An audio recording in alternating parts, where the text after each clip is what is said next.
Live. Hey everybody, welcome back to episode Big 16 for the Help Action. We are the Help Ooh, Action. sweet We 16. play Dungeons and Dragons for charity here, and to talk about our charity that we have been supporting since the start of our campaign, Nero, go ahead and take that away for us. Hi, I'm Nero. I'm here to talk about the charity. Founded in 2002, the Transgender Law Center is the first trans-specific, trans-legal organization in the U.S. Their tireless efforts to defend and advance the rights of transgender and gender non-conforming people have resulted in precedent-setting victories. Precedent-setting victories in areas including employment, prison conditions, education, immigration, and healthcare. In addition to their legal work, they also organize community-specific programs such as Black Trans Circles, the Disability Project, the Black LGBTQIA Migrant Project, and Positively Trans that inform and empower trans and gender nonconforming folks across America. Wow. Awesome. Any donation is welcome, be it $1, $10, $100. They will all be used. They definitely will be. To tell us about where you can find all of our links to donate and every other little bit of information about our presence on the web, Robin, go ahead and talk about our socials real quick. Tommy's doing that. Oh, Tommy's doing that. That's the opposite of what you said. Okay, cool. Go get it. I'm Robin now. That's right. Wow. Anyway, You both look great after the swap. I love it. Thank you. Yeah, we had our brains and swapped. Yeah. Wow. So, yeah, you can follow us on all that good social media at Here. twitch.tv/thehelpaction.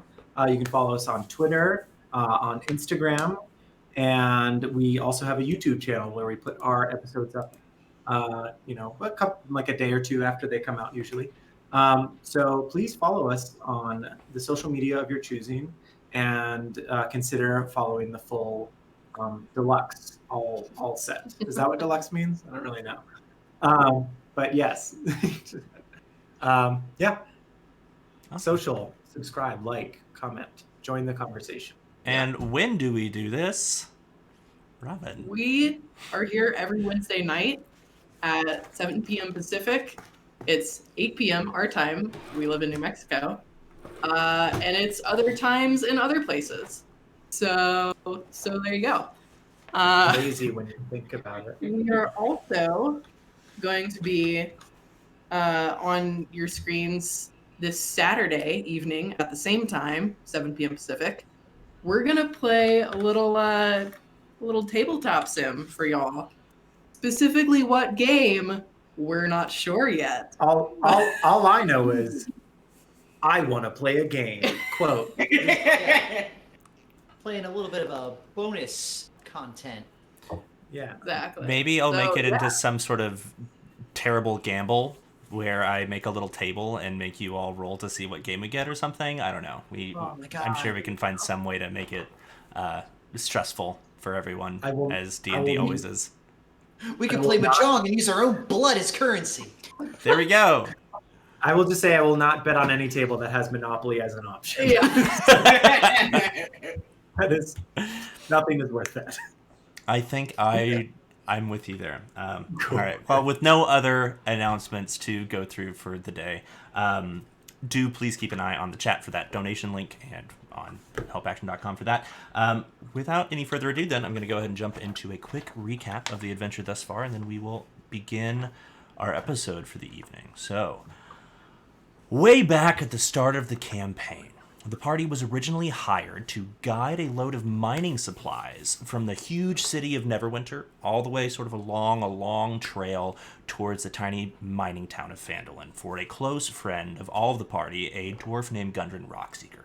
Along the road, they found evidence that Gundren and his traveling companion Sildar Harlwinter had been waylaid and had been kidnapped by a group of kobolds working for a mysterious figure known as the Black Spider. After rescuing Sildar, his friend, from a cave, they found that Gundren, the dwarf, had been actually taken away to a faraway castle known as Cragmaw Castle, and the party had no idea where this was. So, making their way forward to the town of Phandalin to finish delivering the supplies. They then made acquaintances with everyone in town, did a few quests here and there for some of their new friends, and got to know the surrounding area, as well as defeating a group of thugs known as the Red Brands. However, their leader, a wizard known as Glassstaff, now known to the group as Iarno Albrecht, managed to escape from their defeat of his sort of underground lair where he had set up this Red Brand head of operations.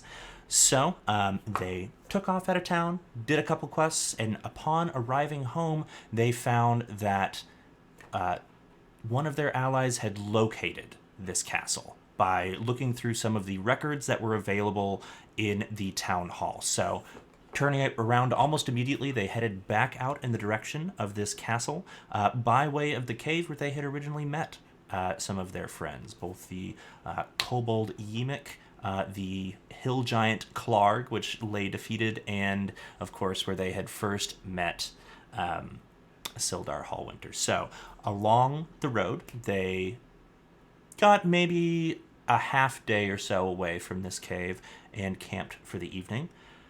And in the middle of the night, they were set upon as those watching managed to fall asleep. Yeah. And they were stalked and attacked by this leader of the Red Brands, Iarno Albrecht, the wizard known as Glassstaff.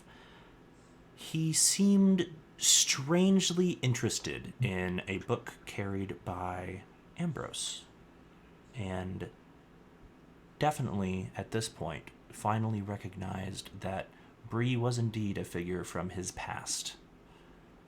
So, in doing battle with him, the party did manage to defeat him and prevent him from escaping, though it was narrow and really came down to like a roll or two.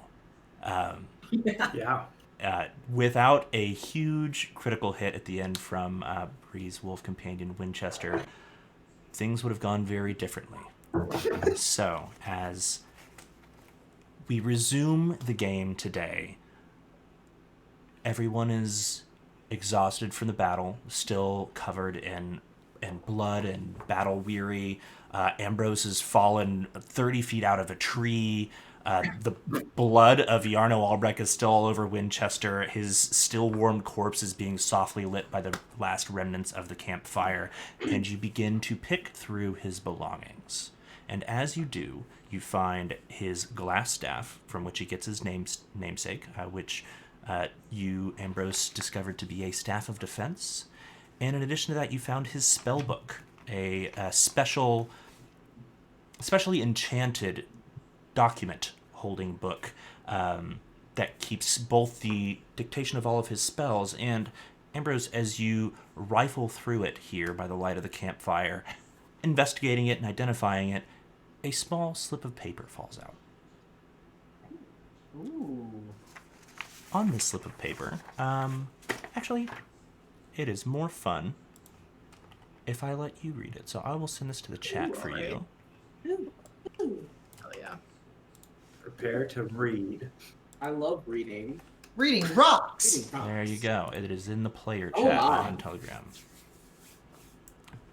Let's get my reading glasses off. Lord Albrecht. My sources indicate that the hill giant Clark has fallen in a coup orchestrated by his lieutenant Yimik and the same would-be heroes of Phandalin that continue to plague our efforts. With your Red Brands largely disbanded, return to Cragmaw Cave, parley with his new leader, and ensure that our goals still align. If he and his kobold ilk cannot be subjugated, eradicate them and ensure any remaining supplies are delivered to the castle.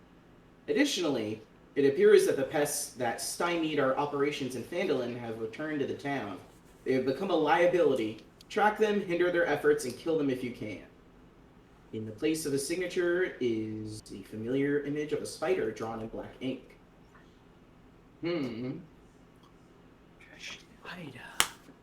Spider. I'm assuming, Ambrose, you just read that out loud.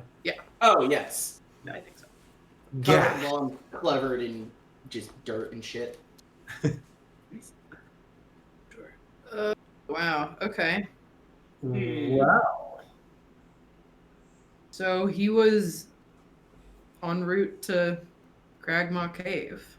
Yeah. Yeah, to kill Yemek and company. Yeah. Oh, bro. Do you think you don't think he got there already, do you? Oh God, I hope not. We better hightail it. Well, hold on. We're kind of dinged up here. Yeah. Once we're all Bree's mostly rested, dead. once we're all rested and refreshed, we should hightail it to that cave and make sure Yemek is okay.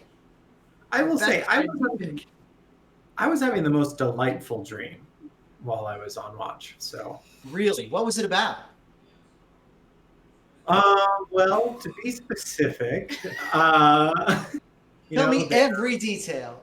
yeah. So there was a boat, and let's see, the boat was, about 13 feet Okay. long. If I had to guess how much it weighed, I would probably say maybe 10 stones. And the color was somewhere between a brown and a yellow. Fascinating. And somewhere in the distant future, Glass changes his first two initials to that's- JRR. Yeah.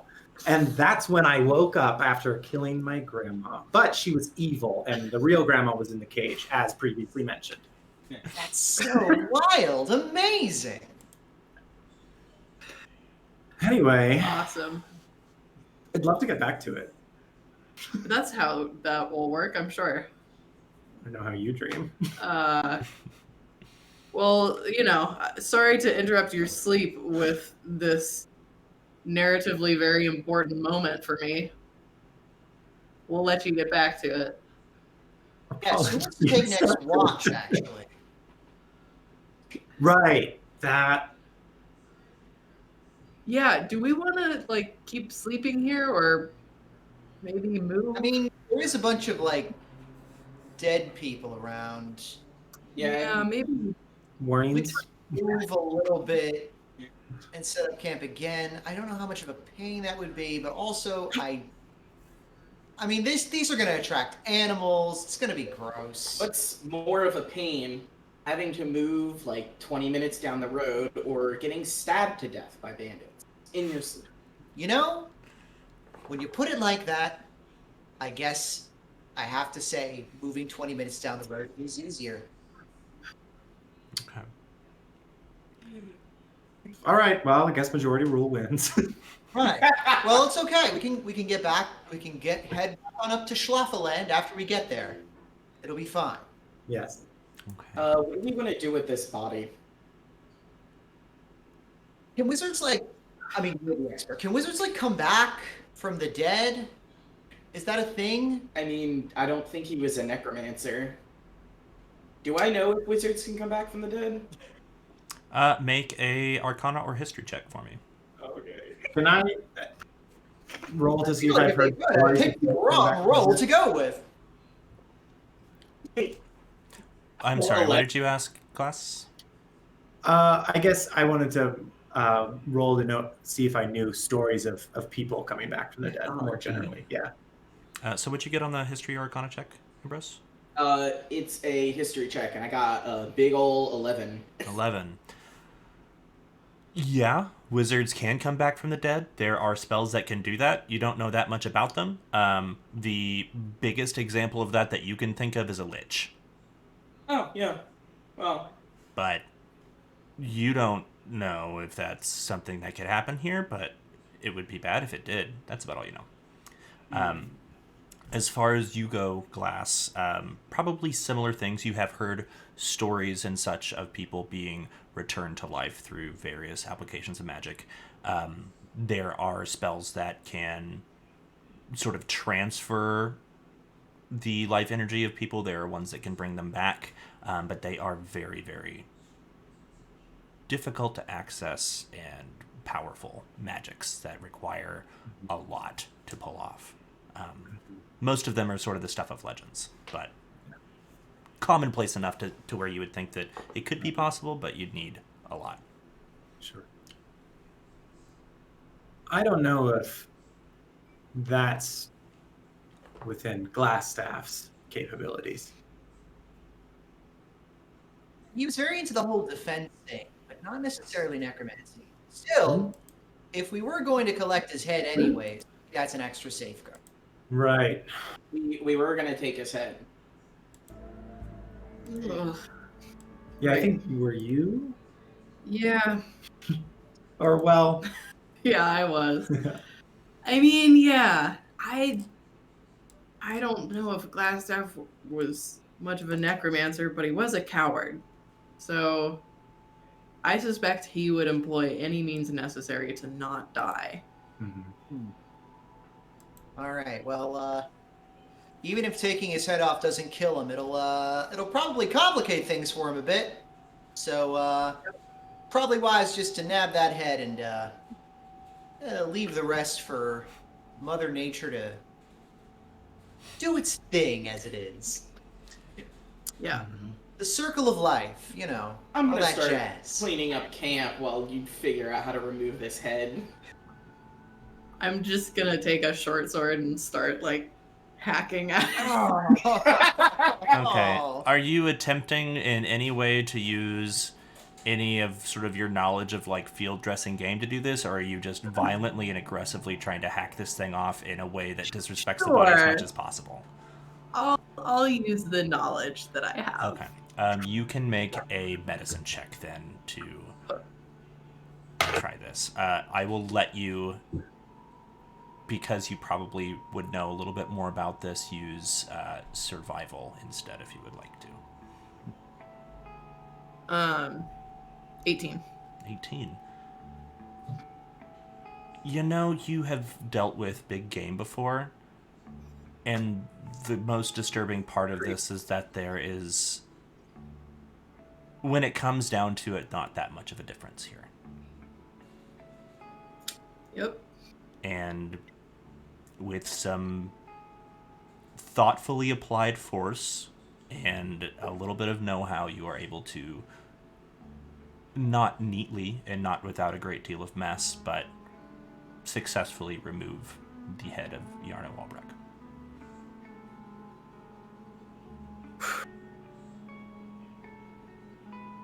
Oh, Really, man, was the most dangerous game of all, it seems. It's a terrifying thing for a tiefling to say.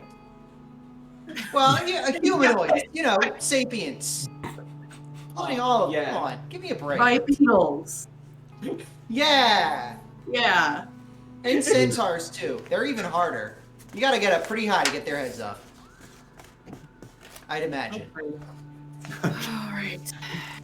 Okay, I'm just gonna like kick some dirt onto Glassstaff's body and go. All right, rip in peace. Let's get out of here. Okay. Just before you go, there are the 3 bodies of those other hobgoblins there as well. I'll save you the trouble of having to roleplay dealing with them, as if you want to do the same sort of treatment, that's fine. As far as just kicking some dirt on them, they do each carry a long sword, a longbow, and plenty of arrows if anyone wants that for any reason. But aside from that, the results of the battle have pretty much turned their armor to useless scraps of leather at this point. But as you complete packing with the helpful foresight of Ambrose sort of getting started on that right away when you knew that you're going to be leaving, you manage to load everything into the cart and are ready to take a quick jaunt down the road to find a new place, hopefully somewhere safer to camp. So as you do this, I need somebody to make a survival check for me to find another spot to camp. I can. Use my... Can I help? Sure.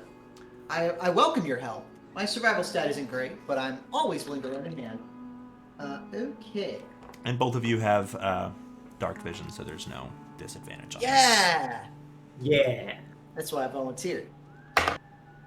Okay, Me that's too. gonna be a 11. Oh, but I get help, so do I get to, like, have advantage on this, or? Either I you can also both... roll. Oh, yeah, I was going to say, either you can both roll or you can give advantage to one person or the other. 11 What did you sounds get? great to me. Okay. I got a Yeah. 5. You find a spot that Oh, looks okay. pretty good. 11. Okay. Wonderful. This spot also looks delightful and not surrounded by dead bodies. let's sleep here for the rest of the night. I will be surveying a pit of rocks and yeah, that sounds sure. Yeah, your idea sounds good. As you crunch It's trying back over to lay the out cart, on one. yeah, you crunch back over the party through a bunch of brambles. You're maybe this spot's better. Anyways, Yeah. you all find a plenty good spot to sleep. Who is keeping the first watch on the new campsite? And is there anything that anybody wants to do before they go to sleep tonight? Well, it's almost morning, but yeah. Right. You can take first watch. It's fine. Oh, No, you can. Feel free. I'll do it. Yeah, You- sure. You can always split up the watch and go together if you want to, too. It's completely up to y'all. Okay. I'm kind of keyed up from that fight, so I'm willing to take watch. If you want to join me, feel free. But I mean, I did fall out of a tree, so you should probably rest. Yeah, that was pretty gnarly. Yeah. The adrenaline has worn off, and I'm hobbling around the camp, still picking leaves Yeah, out of my hair. I really don't know how you're alive, frankly. It's but incredible what a good night's sleep will do in D&D. Honestly. Yeah. I wish it worked that way. Guys, my bones are back.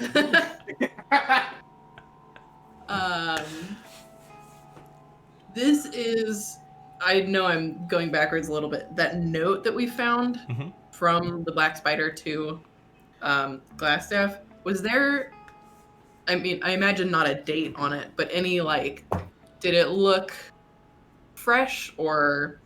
Was the ink still wet? Make an investigation check. Okay. Does anyone here have proficiency with forgery or a forgery kit? Because this would give you advantage on this check. I don't think I do. No, I don't think they. Okay, that's fine. So Yeah. just straight investigation. Yeah, no. 13 for me. 13. The paper's not very wrinkled. The ink is just black, so it's kind of hard to tell, but there's few smudges anywhere. The grooves in the paper from where the quill sort of scratched into it are still visible, as opposed to sort of either being buffed out or being covered up by other sort of wear and tear on the paper. It looks like it's not an old note. It's not years and years old or anything like that, but it's hard to say if it's somewhere between 72 and 7 hours old. Okay. Good. That's great. Okay. I gotta go save my grandma from a cage, so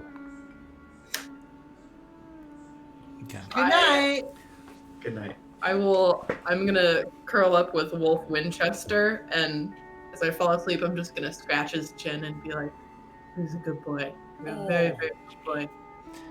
You very quickly realize that this is a slippery slope as you begin to scratch, and the of his back leg on the ground earns you a few sort of side-eyed, one-eyed glances from Glass as he's trying to return to saving his grandmother. But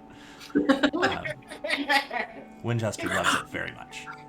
Great, grandma. Okay. For you, Oleander, then go ahead and make your perception check. And Ambrose, is there something you wanted to do before bed? Oh, I was gonna say, could I take a look at the book that we pilfered from Blackstaff's dead corpse? Sure. So did I give you the item to put into your inventory last time, or did you add it yet? The staff. But, Okay. So the book, if you'd like to take the time to sort of cast Identify as a ritual, you can do that here Okay. before bed. Yeah. I'd love to do that. Yeah, and doing such as you sort of half cast to discover the magical and arcane properties of this, and half just sort of thumb through the book and see what all's written in there, and that sort of same unique style of dictation that you had seen on many of the notes in his laboratory, where you saw that he was working on those potions. It's helpful that you have seen this before, because otherwise these notes would make little sense. But with the help of the Identify spell, there is some powerful magic in here. It seems that a lot of the focus in here is of the Abjuration School, but there is also a pretty heavy focus here on transmutation as well. this gives a little more credence to whatever sort of suspicions you may have had about him being aware of the book that you had found in the cave at the beginning of sort of your adventure here. Okay.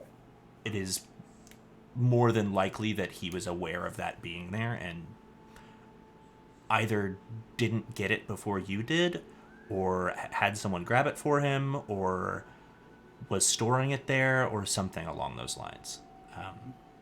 But if you would like to, you can go ahead and add Iarno Albrecht's Enduring Spellbook to your inventory. Yeah. And Iarno is IARNO, and that should Oh, pull it yeah. up.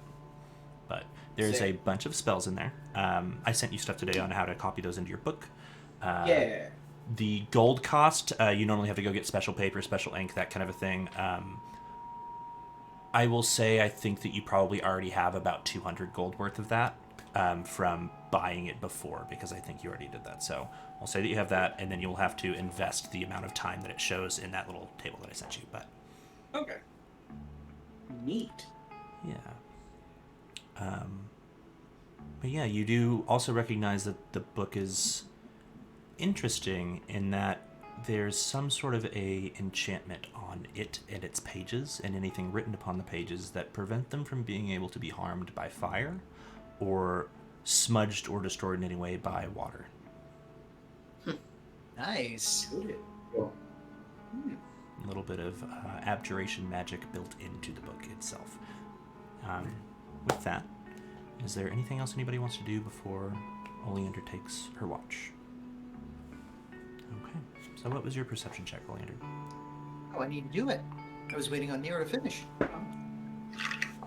Ooh, that's a pretty good one. That's gonna be a 15. 15. Yeah, the fight has you pretty well wired. You catch your thoughts wandering to some of the things that your patron had mentioned in your last brief visitation with him, in between sort of replaying bits of the battle before and thinking about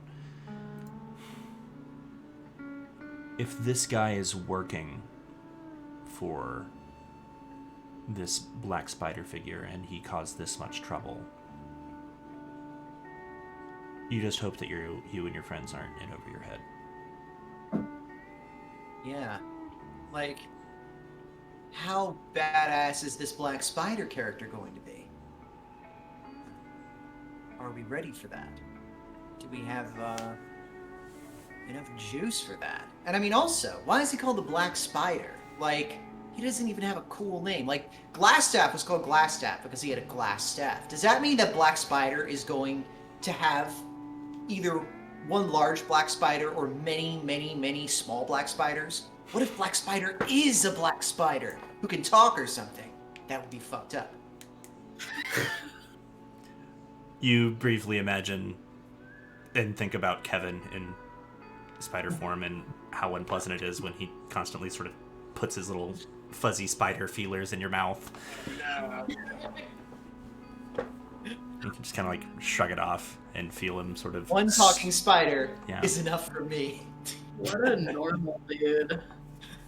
And Kevin's still in his sort of ferret. Yeah, it's a little weasel form. Yeah, weasel form. Okay, cool. Yeah. Yeah, he is sleeping soundly, just sort of curled up, probably somewhere in your clothing somewhere. Like a little furry necktie. Cute.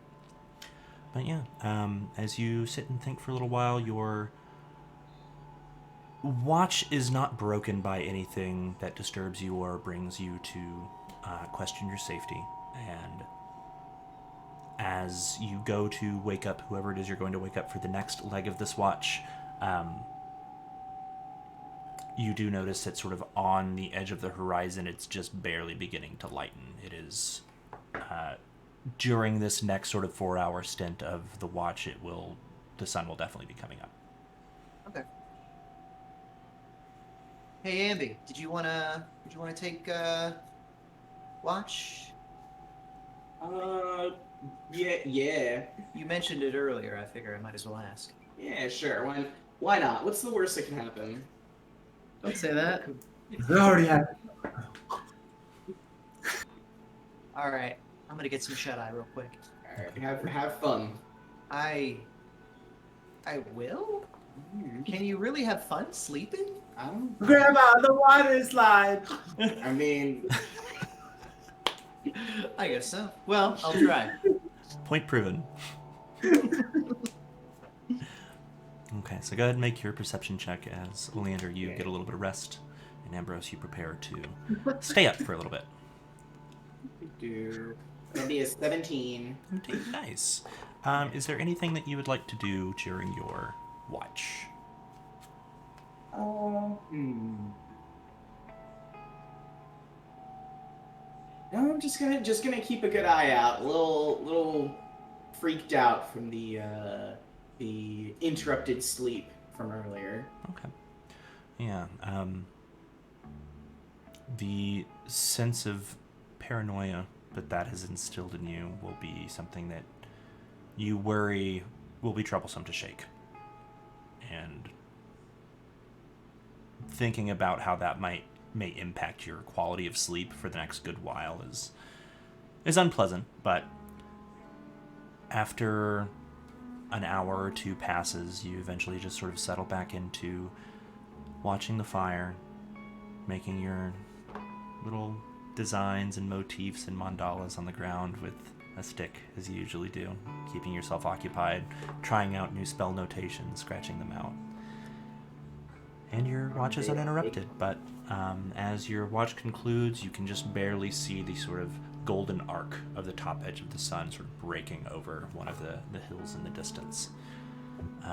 It appears that where you have made camp here is just before the edge of a hill, where the road that you're on dips downward into a much longer valley, and looking to the west towards where the sea is, it's very, very slowly turning gold as the sun comes up on the opposite direction and illuminates it and gives you this awesome sort of just golden light to sort of wake up to that morning. But with that, your watch is concluded. Hooray! I stand up, dust myself off, and start poking people awake with my tiny hooves. Okay. No more Werthers.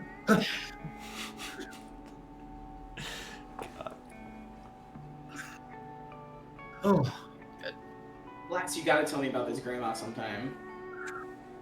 Yeah, your grandma seems like a rich and vibrant personality. she's different there. Definitely more art. Oh my god. More arms to hug you with. Yeah. That's Oh, it's like you were there.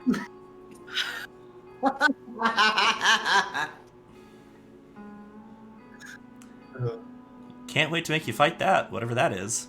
Put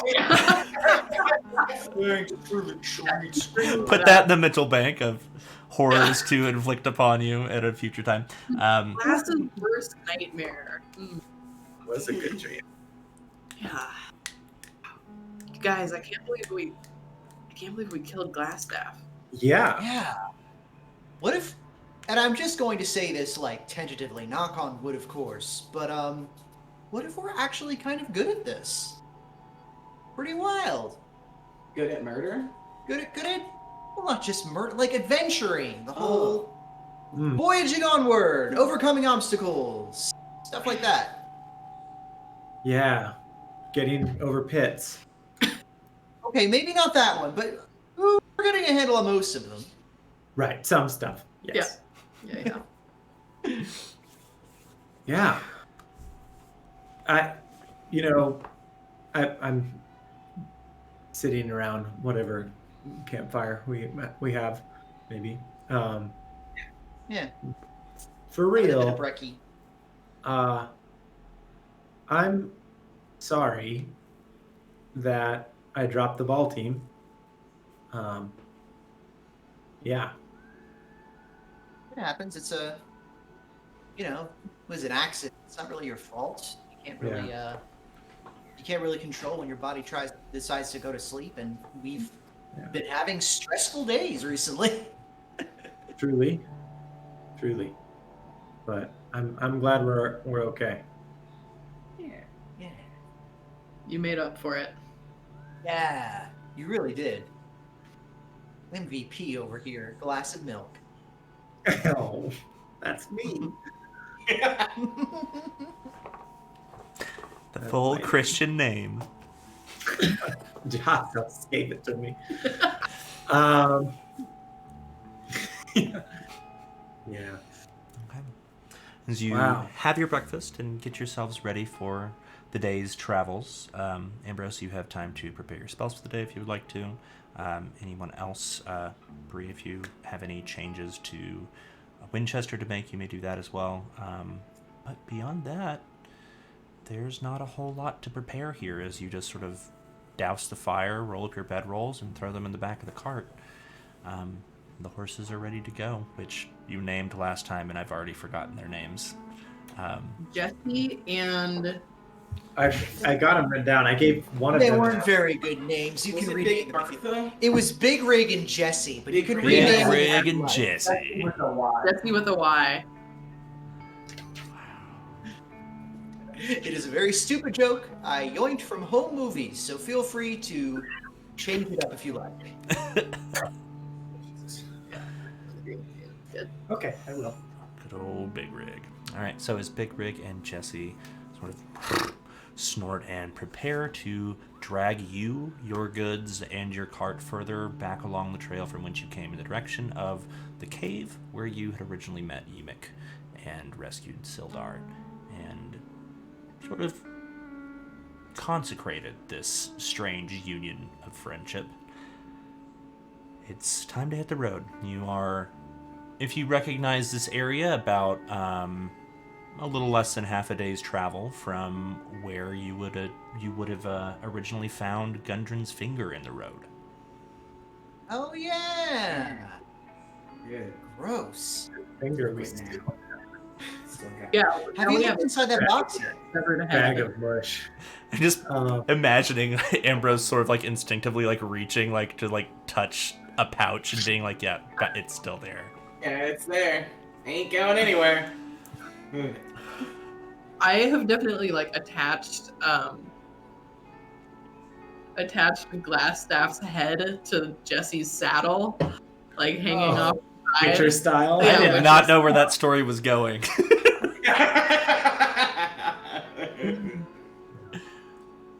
Okay, yeah, Let's you have put a little like Taylor or- side saddle trophy, sort Yeah, of attached to one of your things. Yeah, it's Gruesome. Let it be known, I'm not about that, but whatever floats your boat. You know who else is not about it? Everybody else on this road who would have fucked with us otherwise. We're so different. I think it's cool. What a way to make friends. Yeah. I think it's a bold statement, but also I am willing to explore maybe some sort of airtight preservation thing at some point. If we find like a big jar or something, like I don't know, just to keep the smell down. Yeah. Might be I an love idea. how it's a logistical and not in any way an ethical concern at this point. We've already decapitated people and put their hands on sticks this morning, so it's You kind are of like absolutely eh, right. yeah, As I've seen worse. We don't think there's anything in that, the dead body. Magic isn't real. Lightning bolt, Fake. yeah. What's a soul? Yeah. I need one moment to grab something. 1 second. Oh, Oh, the Dino's gone. Everybody. oh my God! Quick, we can do it. Imagine all of our characters just start seeing like holes in the world. They're like, "What's that big thing?" Like, Oh What am I? no! Oh, I'm derezzing. Is it the never-ending story? Is that what I'm thinking of? I don't know what you're thinking Okay. of. Turning into dust to fly. Oh, and I nothing. need for me somebody to please roll a d8 to determine today's weather. I did it. Can I do it? Sure. Yeah. Weather time. Do Birds. That's a 6. A 6. It's not quite as warm as it was the day before, when it was just sort of sunny but partly cloudy. The wind has picked up a little bit. There's a little bit of an autumn chill to the breeze. The first couple sort of orange and brown leaves just sort of tumble through the air. But beyond that, the weather's relatively clear. Brisk, dry, high mountain air. It's pleasant. It's refreshing. As you trundle down the road, you do eventually reach the small glade of trees and the creek where you had originally seen the shine of Gundren's Gundren's ring wrapped around his severed finger, and you can see leading off in the northward direction, off of the path, the game trail that you had taken previously to make your way up in the direction of the cave. Hey team. So, in this cave is maybe Yemek, who it seems like maybe hasn't met Yarno yet, or talked to Yarno yet. Do you think we might have an ally? I mean, we did help him do a big coup last time we saw him. So I think he still owes us. Yeah. he was just a pretty reasonably sized solid, I think. And if not, we could probably threaten him. So. And I feel like we kind of have a threat, like in that note. Just saying, help us take out this person who doesn't like you, right?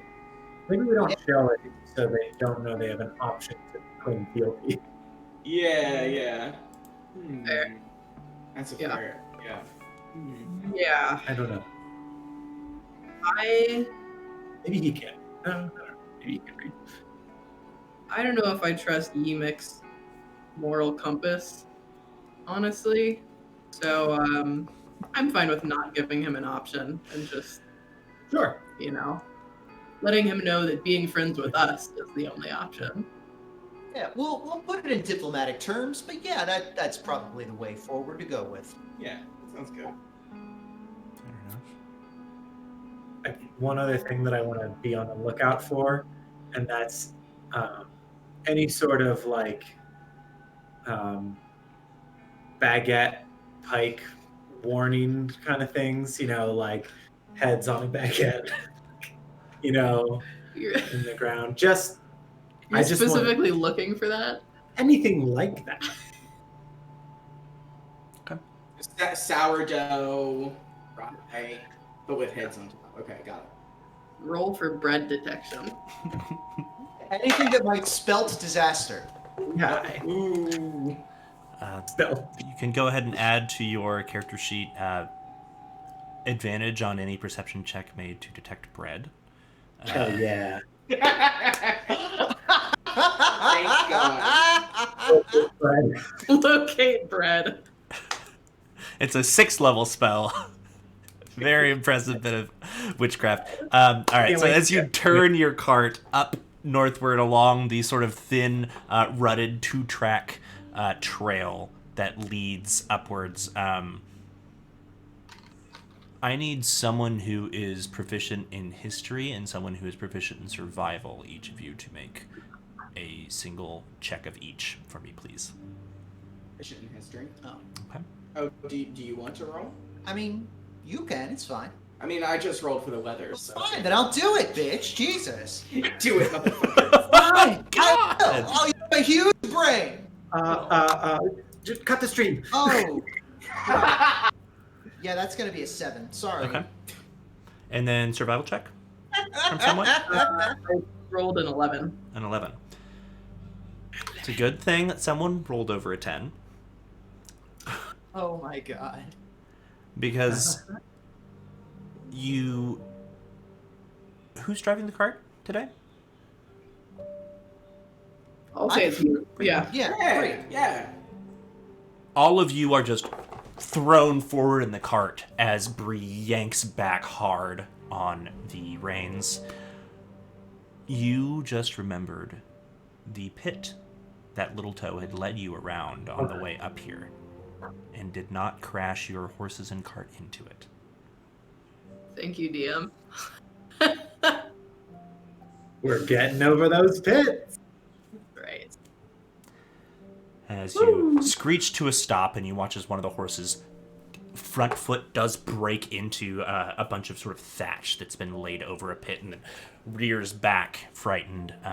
You're able to calm them, scoot them around, and make sure that no harm befalls you or your entire party as you fall into a pit.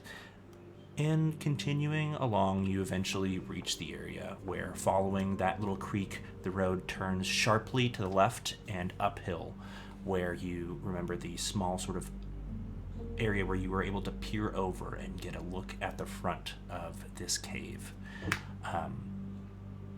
You will have to park the cart at the bottom of the hill here, because as you remember, it's kind of as far as it goes. What's the game plan here? The road that the cart is on does continue further along to the north, but the cave itself is a turn off to the left if you're stopping and going there. Right. Yeah. We just stop in and say Park, hi. park the car. Yeah. Park the car. Have Bree go in first with the head. Oh, Just cause. Well, I don't know if that's Well, necessary. yeah. That might be a little. Yeah. Look at what we did! Wow! I They already saw us kill the giant, so it's like, Yeah, true. we don't need I'm to prove about- we're badasses. I'm about 50-50 on whether the kobolds outside are going to just try to attack us on sight. Yeah. If there are kobolds outside, can we see the entrance of the cave?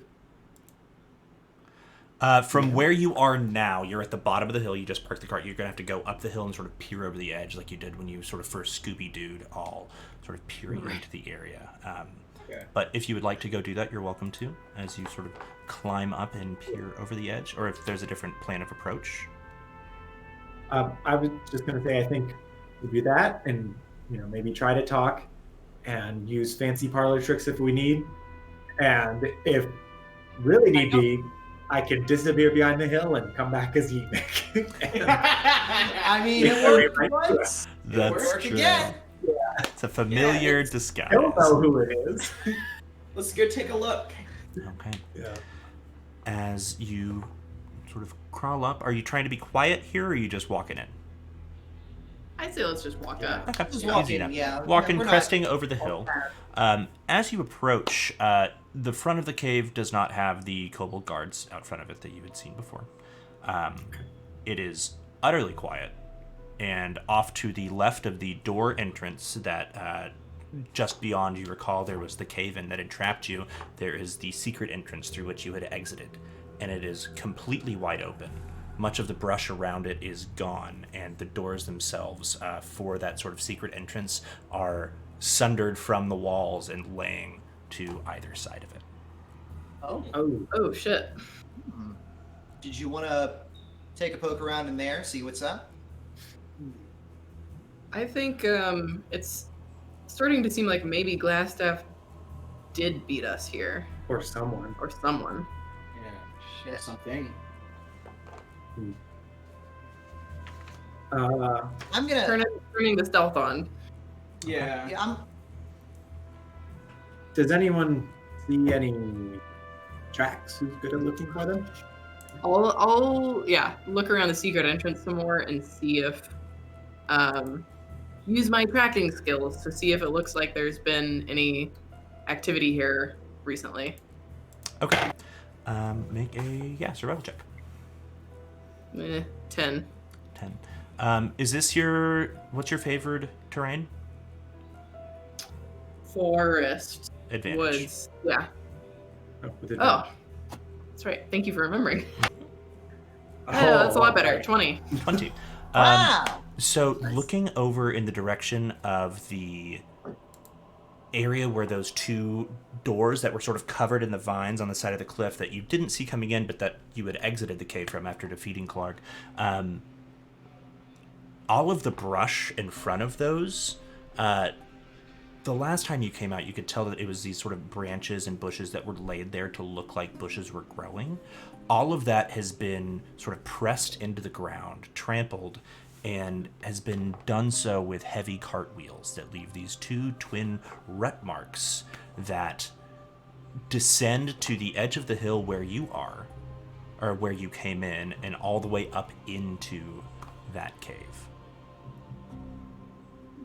Somebody was dragging heavy cargo into this cave. It wasn't just an infiltration job. I think they might have, if that letter is to be believed, they might have been taking stuff out of the cave. Right? We Oh, could see all the supplies. ransack. Yeah. Hmm. I wonder like if that- everybody Mick is still in power Yeah. We're alive. or alive. I'd like to take a look inside of the secret entrance cave. Okay.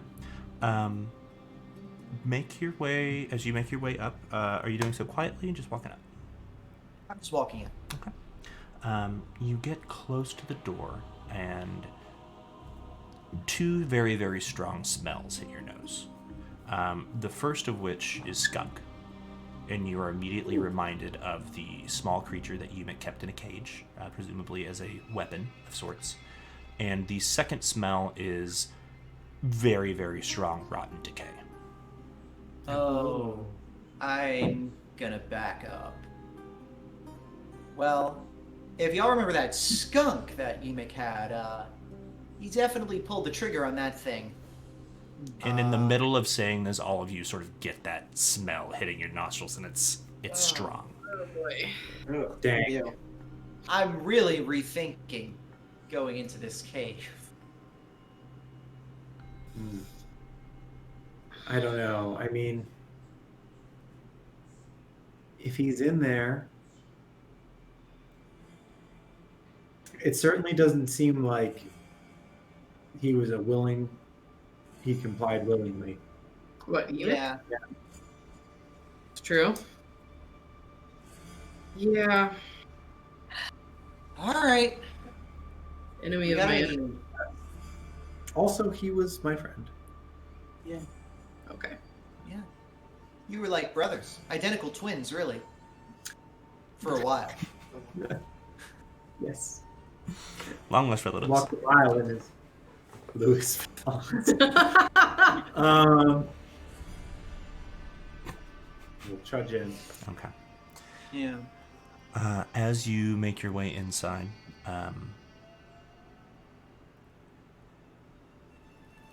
Glass having the highest passive perception, and getting a pretty good bead on the area, you are reminded of sort of facing this back wall, the same one that you would see when you enter, while Oleander was giving you a little bit of practice and pointers with your crossbow.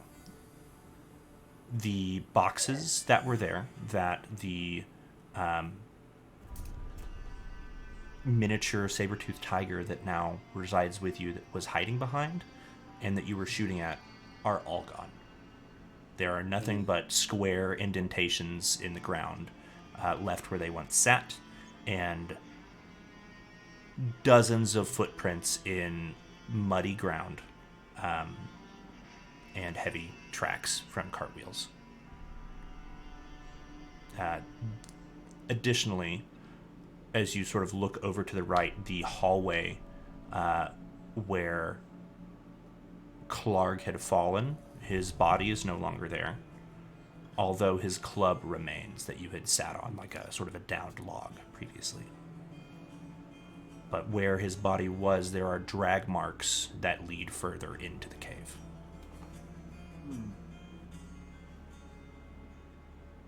I'm going to just Yemek? You just hear your own voice echo back to you. But other than that, it is dead silent here. Aside from the very, very soft rushing of water from the distant underground spring. If everyone's down, I think I'd keep following the Clark drag marks. Yeah. Sure. Yeah. Somebody put a lot of effort into dragging Clark out deeper into the cave. I would want to keep an eye for an ambush. Yeah. As you sort of get your eyes peeled and search the area for signs of an ambush, one or two of you go ahead and make perception checks for me really fast. I can, since I have dark vision. Sure. Cool. 19. 19. That's going to be an 18. Wow. Nice. You both did pretty good. Yeah, great checks. Both of you sort of notice this at the same time. On the dirt and the stone where Clark's body once lie, where all the drag marks lead away, there are very, very heavy, now browned, old bloodstains and hack marks in the dirt. You do not see anyone laying in wait for you. You are confident that you have scoured the area well, but there was some very, very intense brutality that happened here. Aside from your own battle, something additional that was just very violent.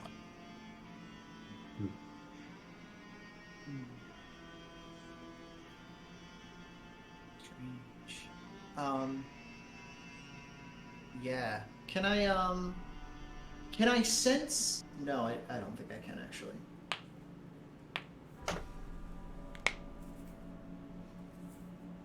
We came in through the secret entrance, right? Yeah. This Yeah. We go check out that room with the The big frogs. frogs. Yeah. Yeah. I like the frog. I was curious about that. How The the mushroom. frogs are. Well, I mean, mushroom should be gone by now, but they could have come back. Mushrooms always come back. So, do. making your way sort of across the northern side of this cave, back in the direction of the large sort of campfire chamber where you had first seen Sildar there, sort of bound and gagged, and first seen Ymik for the first time, and imitated his appearance. You are following these drag marks to this direction. And as you enter the area where this cooking fire used to be, you can see sort of over in the corner are large lumps of something. As you get closer, you realize that it is a mixture of two things. One is the sort of drawn, maybe not drawn and quartered, but quartered and sort of hacked apart body of Clark that has been cut into manageable pieces and brought into this chamber, along with several of his bones that look like they have been stripped, possibly for the purpose of being eaten. And the other thing that sort of makes a lot of the mass in this pile is the bodies of several dead kobolds.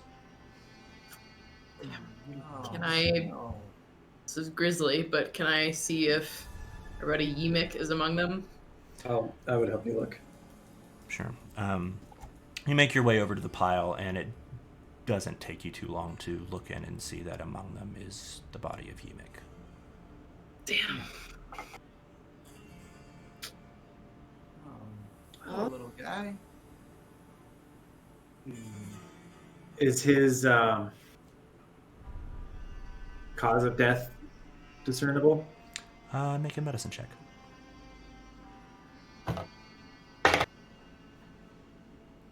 Seven. 7. You can smell that sort of burnt flesh smell and tell that a lot of these creatures have been burned. However, with Ymik, there are sections of his limbs and face that are, even in death, this very, very dark black color that reminds you of like gangrene or frostbite. You've probably been out fighting. Those are can I use Arcana knowledge to figure out what those burn marks are from? I would say you could do another medicine check if you wanted to, since you're all just sort of taking your time here. Yeah, yeah. Is that cool? Yeah. Cool. Oh, that's a critical 1. Damn. You probably wouldn't say it to any of your friends, but there's it's kind of tough to see. You're getting a little misty. Yeah, I am getting a little misty. I'm getting a little worked up here. He was one of my first business contacts. A valued member of my network. The inner circle. A peer. A colleague, even. Would I know anything about creatures or people who have the skilled ability to strip the meat from large creatures like Clark? Yeah, or who eats troll? Yeah. Maybe kobolds. I would say As long as it's a different species, it's not technically cannibalism. Ambrose, make a investigation check, and because you're good at them, and Bree, make a nature check because you are good at them. Okay. Investigation. Ooh, 20. 20, nice. 20. 24. Wow. Whoa. Okay, excellent rolls. Between the two of you, looking at this, Ambrose, this does not look like it was done in any sort of a way that was officious or methodical. It was brutal, and there are tooth marks even visible. And Bree, you know that kobolds will eat anything if they're hungry enough. Okay. Gotcha.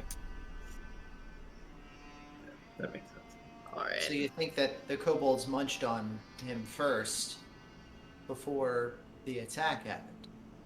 Man, Yeah. Eunuch was not a good ruler.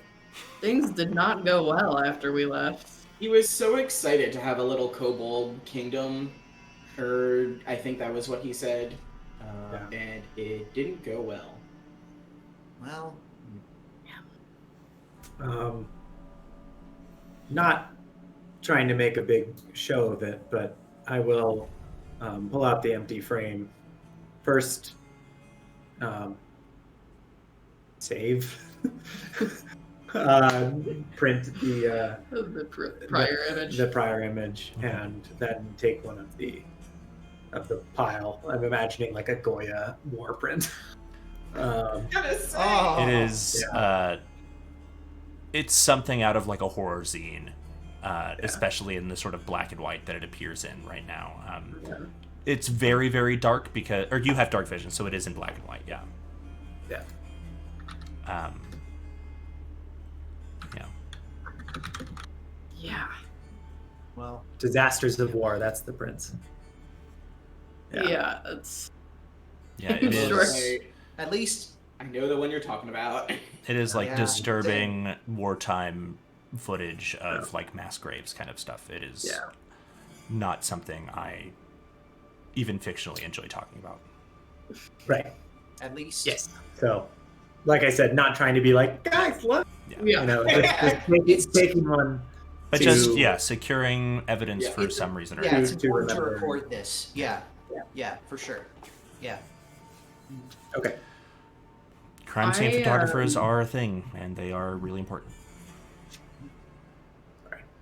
Okay. Sorry, everyone. There it is. We're okay now. Okay. I want to kind of go back the way that we came and just see. I want to look which direction the cart tracks went from the cave entrance. Okay. Hmm. As you turn to make your way out of the chamber, you do see sort of off to the side also the sort of slain remains of the large, or not even large, giant centipede that Yumek had called a pet. Similarly dispatched, and making your way out of the cave, you don't have too much trouble looking at and finding the tracks in the dirt, and they leave sort of out and then downward, and there are, where you would come up the hill, heavy hoof marks that sort of dig in as if they had tried to have some sort of animal and very slowly descend with the cart almost pushing behind them, where you can see the hoofs have dug into the soft thing. They did manage to get a cart up the steep hill and back down again, and it joins up with the road where your cart currently sits and then heads further to the north, sort of exactly in line with where your cart is currently pointed. Gotcha. Okay, not back towards Phandalin, but up north. Well, looks like this was the Black Spider folks. Sorry, a bit of retconning too, Sure. but I think at some point I would have gotten Ripper out of the bag just to see if. Sorry, there's a helicopter right above our house. That's okay. It's quiet. At least the light didn't come through the window. Terrifying. Yeah. Jesus. But yeah, so I don't know if you could hear that, but yeah, just getting Ripper out to I don't know. Hopefully it's not cruel, but just that this was his home. There's Carrying him around. Ripper kind of makes a few circles, and the hair sort of all stands up on his back, and you don't have to be at all acquainted with animals to understand when a creature feels uncomfortable enough to touch the ground after being set down and then sort of immediately turn back around and look like it wants to be picked up. Then I would, pick him up and keep him with me on my shoulder. Yeah, there's a wrongness here that is very much sensed by the creature. I am going to go outside. Yeah, Yeah. I think we've seen all we need to see here, honestly. Yeah. Man. Well, I won't pretend that I loved Yemic, but I don't think he deserved this. Yeah. This sucks. I feel a was lot better looking about killing that forward wizard, to- I'll say that much. Yeah.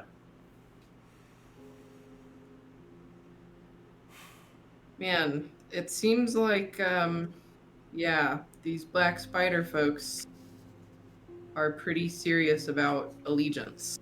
Yeah, and they know who we are, Yeah. which is fun.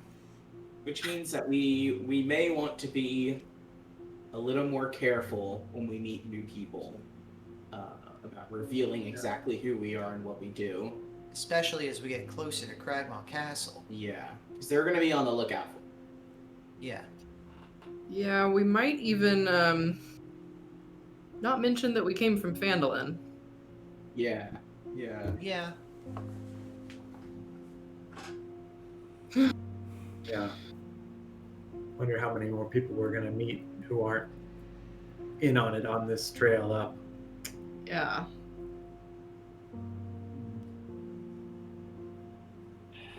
Well, ain't nothing to it but to do it, as my grandpa would say. While he was leading Black Mass, actually. But, we should probably get on the move if we're gonna get to Cragmaw by sundown. Actually, how far is Cragmaw from here? Oh, yeah. Based on the map, you would wager that from here you'll probably have to camp at least one time before you get all the way up Okay. there. Right. All right. I want to get there fresh. Yeah. Yeah. Yeah. Bright-eyed and bushy-tailed, as the case may be. Literally in Ambrose's case. And, well, my tail doesn't have any bushiness on it, but, it's a figure of speech. My tail gets bushy when I'm afraid, so Right! You also have a bushy tail. Oh, this is great. Tail fan. I'm like running down the well, not running, just doing a brisk walk back to the car and then just jumping inside. I don't like being here. Yeah, It wakes me out. Let's go. Yeah, Ugh. You know, with go ahead. nothing. Okay. With little wasted time, you all hurriedly leave this sort of grotesque scene behind you and make your way back to the cart and begin with the help of Bree's knowledge of this sort of terrain and sharp eyes, to follow the trail of the cart that had made its way out of the cave with presumably all of those supplies and in this direction. At this point in the day, it's probably about noon. Sun's high in the sky. You are sort of following, keeping it on your right, the stream that continues to sort of flow uphill. Just behind you is the area where the additional spring that comes out of that cave sort of merges with it. And then further along and up, this trail sort of follows that. So keeping that on your right and following the sort of natural valley that it carves through these hills, you eventually come to an area where the hills get steeper. And as you all sort of ride along, it's a really pretty day. There's a stark contrast here to everything you just saw, and there's a few moments of a deep breath and a look around and some shared glances. And as you are doing such, Glass, you sort of catch out of the corner of your eye, coming down the stream, what at first looks like a rock that's floating. But as it gets a little bit closer, you see it's the top dome of a sort of broad-rimmed, like wicker straw hat. It just sort of begins to float down the stream. We're riding in the cart and I see this? Yeah. The stream's maybe 5-10 feet away from the cart. I would just, kind of tap Bree, say, I'm checking something out, and jump out and kind of run towards it, try and intercept, see it. Yeah, sure. The stream here just sort of is a very gentle shallow. There's no big drop off or anything, and you wade maybe into 6-8 inch deep water and are able to sort of reach out and pluck it out of the ground. And it's exactly as it looked. It's this sort of broad rimmed floppy straw hat. Do I see anything else floating in the water or coming towards me in the water? So. Make a perception check.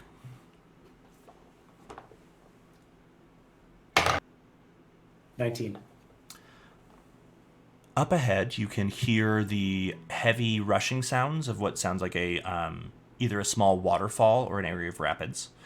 You don't see anything else sort of coming towards you as the stream kind of makes a bend that goes a little bit westward and then back north, and then there's a bit of a cliff that sort of begins, that sort of divides the road, taking a higher angle from the stream a little bit lower as you keep it on your right, but slowly sort of gain altitude from it. As you come around this curve and make your way sort of back to the cart and continue to travel, you can hear, using the same perception check, the sound of some sort of animal or creature or something far ahead of you. Maybe not too far. It's the sound of animals fighting.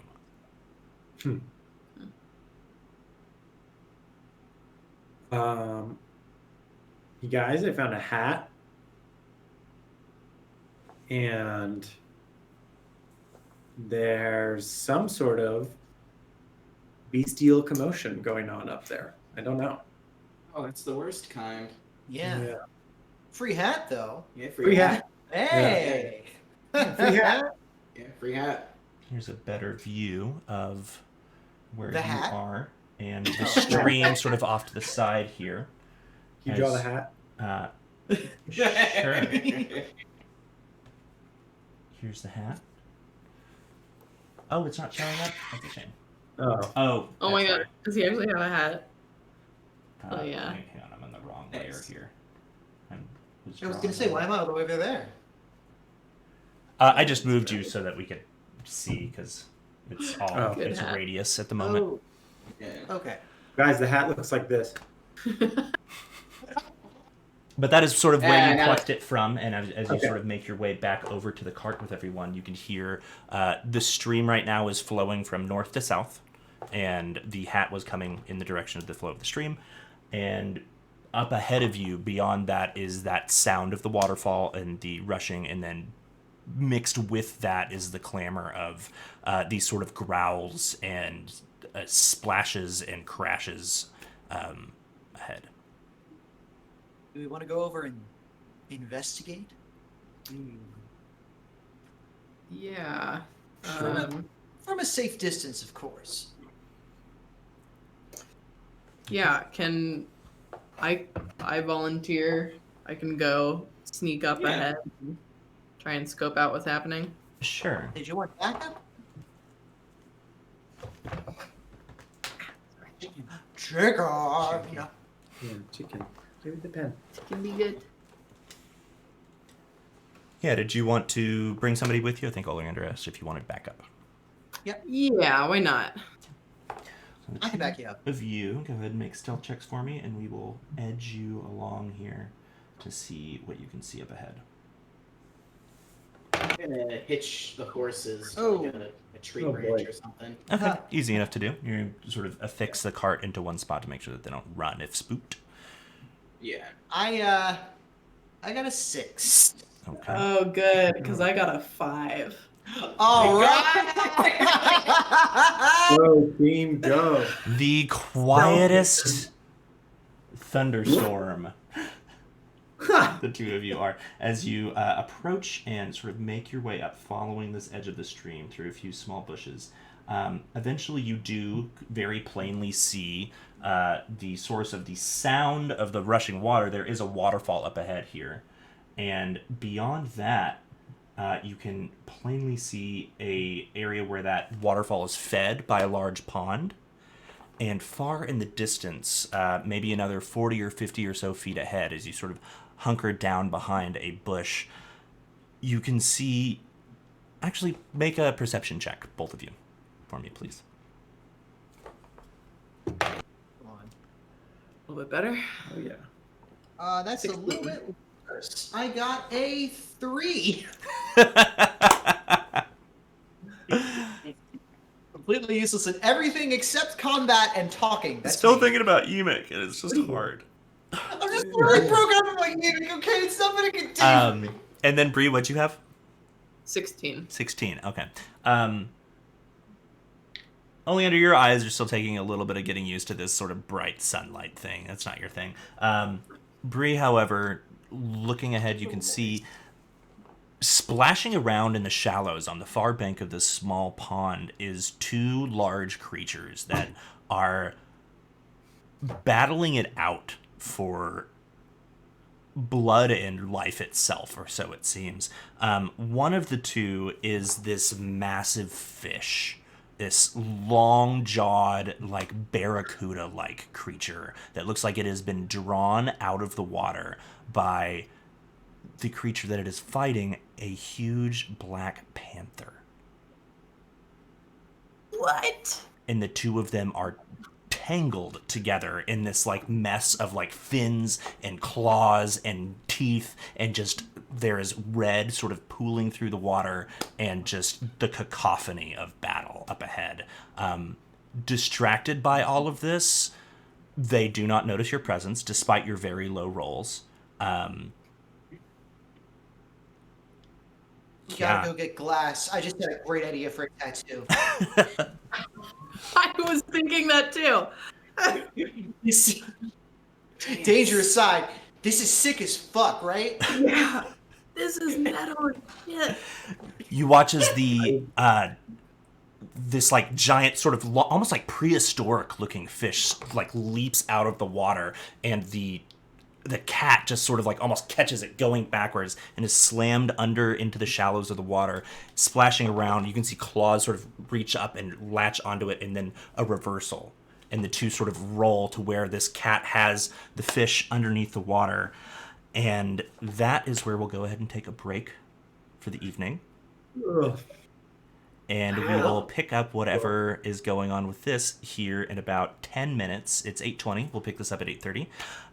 And we have a special surprise for you after the break, so make sure you are back here in a little bit. So Evan's gonna do a flip. I'm gonna do a That's Finally! awesome. Okay, so Good we will see you surprise. back here at 8:30 Pacific time. It's about 10 minutes from now, and until then, stick around and if you can, toss a couple bucks in the direction of Transgender Law Center. They would appreciate it. We would Yeah, appreciate it it. really be helpful. Cool. Do We'll it. see you all in just a Yeah. moment. Bye bye.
everybody, welcome back to the Help Action, where we played Dungeons and Dragons for charity.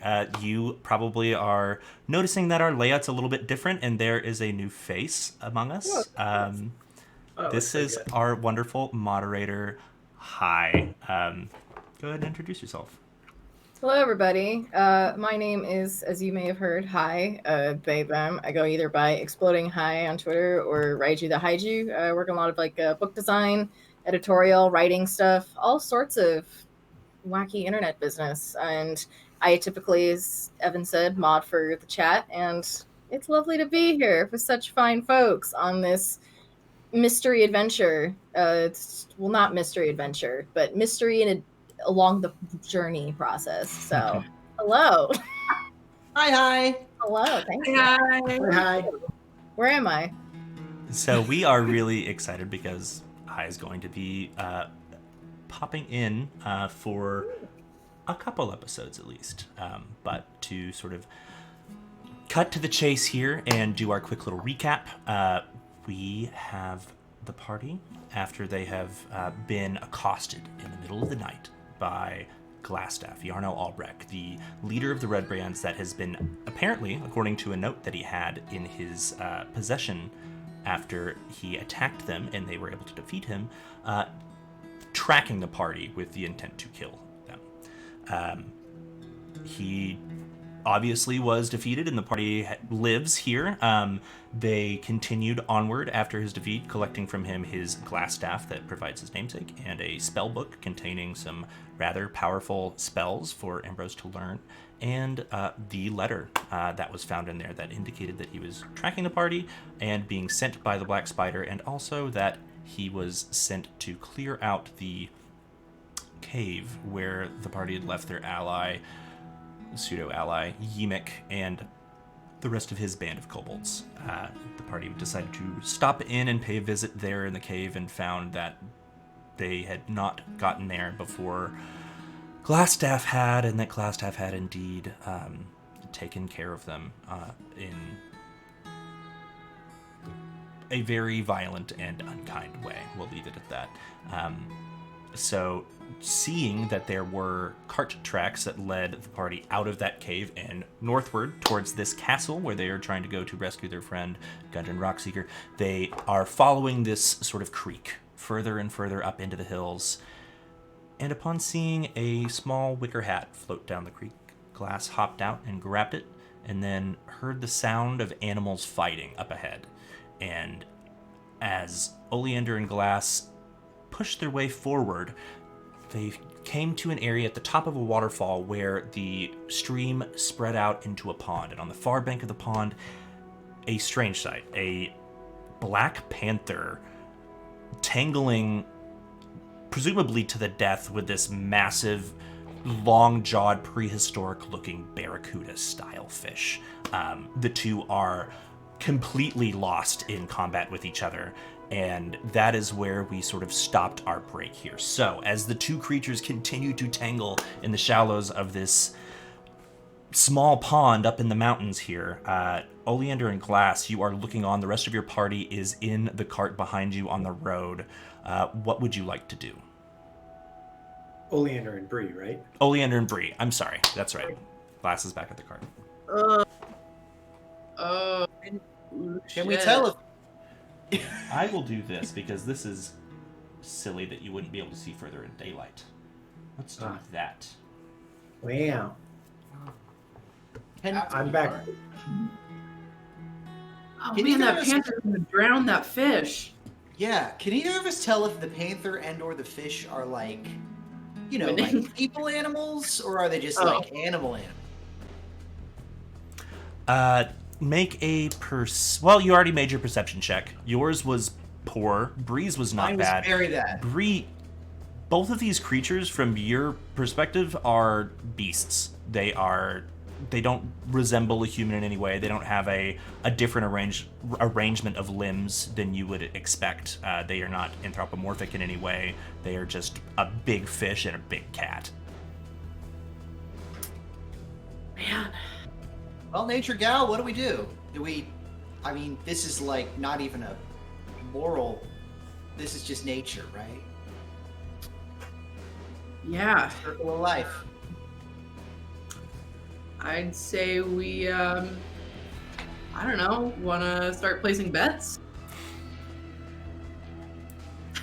I mean, sure. I'll put 5 gold down on the Barracuda. I'm always a rooter for underdogs. Okay. As the two of you begin to place bets, you watch as the fight ahead of you begins to lean in favor of this fish as it sort of chomps down hard on one of the limbs of this panther, and it howls out in pain. As it does such, Hi, would you like to describe what it looks like as your character reverts from panther form into a more What? recognizably humanoid form? Well, it's quite interesting because when the form of this panther starts to shirk off of itself, it's a morphing of like space and just a combination of like mass and space kind of morphing out to fill in what the shape originally was.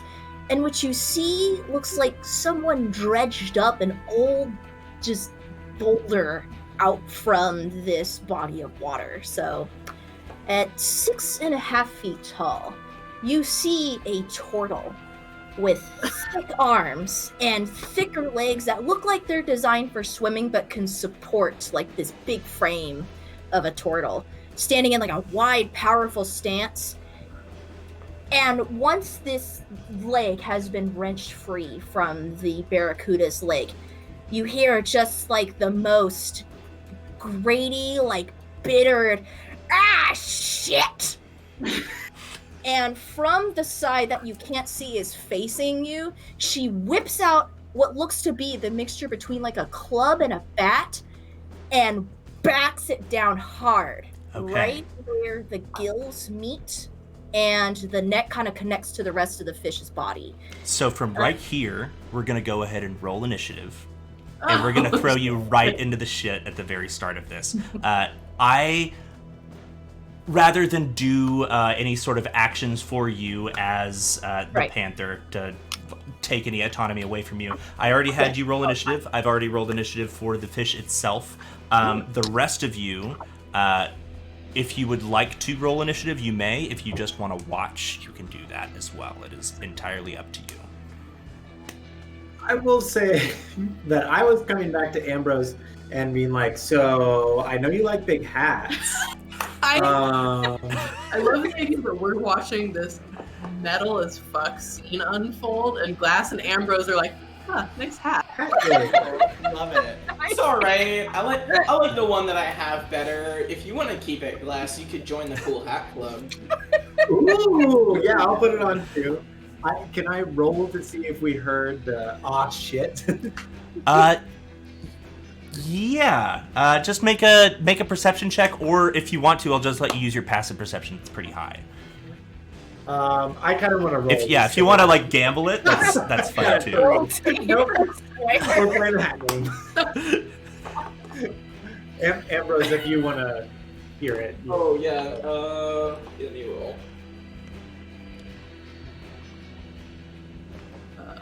Amazing. 11. 11. You probably heard something, but I would say that it's probably mostly masked by the sound of the waterfall, because that is by and large the loudest thing present at the moment. Is that sort of white noise. How cat is long? bigger. My hat is the biggest. Okay. I was gonna say how long have our friends been gone? How long have we been looking at these hats? Glass probably fished the hat out of the water 30 seconds to a minute ago, and your friends have been gone for probably about half of that. Oh, Okay. I'm gonna Just minor illusion my hat so it's bigger than. But sorry. Amazing. Okay, so as the two of you illusion your hats back and forth as spellcasters do when bored, Bree and Oleander, are you rolling initiative or watching? I'm rolling initiative. I All right, think go for it. once Oleander sees us and is like, "Oh shit, that's a person." Okay, here we go. And Okay. I already start getting into like battle mode. Cool. So, roll initiative. You don't for have the to two of breathe. you. Okay. Or at least for you, Oleander. Go ahead and tell me what your initiative is. It's gonna be that's gonna be a 18. And then Kevin shares or rolls his own. Kevin gets his own initiative. Okay, Yeah, so roll for that as well. he has a 13. 13, awesome. Okay. And then what is? Oh no, that's perfect. Alrighty, and then everybody else is just sort of chilling at the moment, yeah. I'm gonna roll. but You don't I'm have to just do gonna- something on your Okay. turn, but yeah, if you Yeah. want to be involved, you can. And anyone can jump into the initiative and decide to roll whenever they want, but you won't be able to take a turn until you are up. I have a 12. Okay. 12, and then Winchester does share yours. Yeah. So Winchester is with you. We're back at the cart. I'm sorry, what was that? Winchester is with you. You're back at the cart. With you. I think he's with the Hat Boys. Okay. And then Kevin is with you, Oleander. Yes, he's hanging out with me. I try to put the hat on Winchester. Perfect. And he just looks at I me. was about to say, I can and- imagine him like putting the hats on, like this wolf who's just trying to sleep in this very nice day. Just letting out that like sort of dog thing when they're like. Yeah.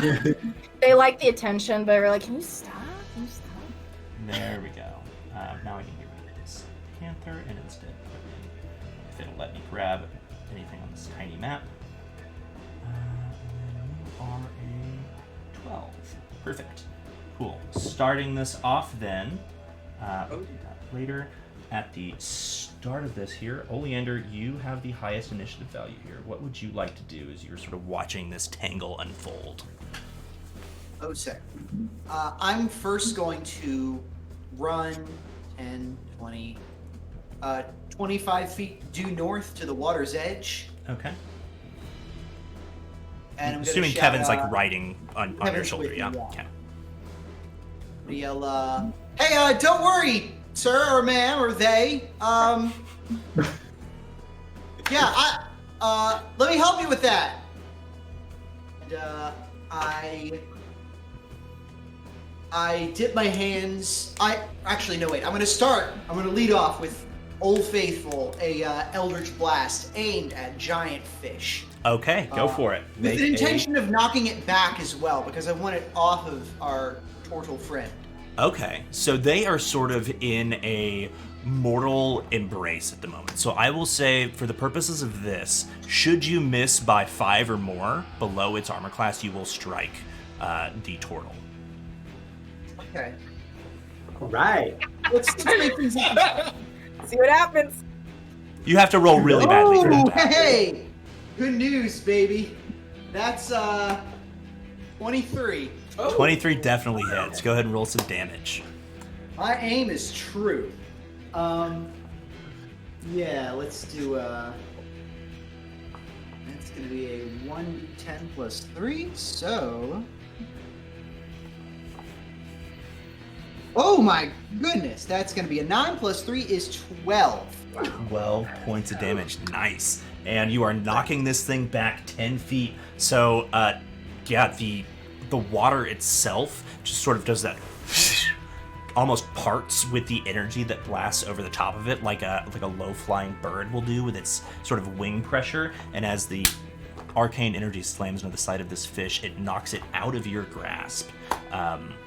Turtle person, whose name has not yet been revealed, and backwards onto the banks of the river and out of the water to where it is now just sort of flopping back and forth.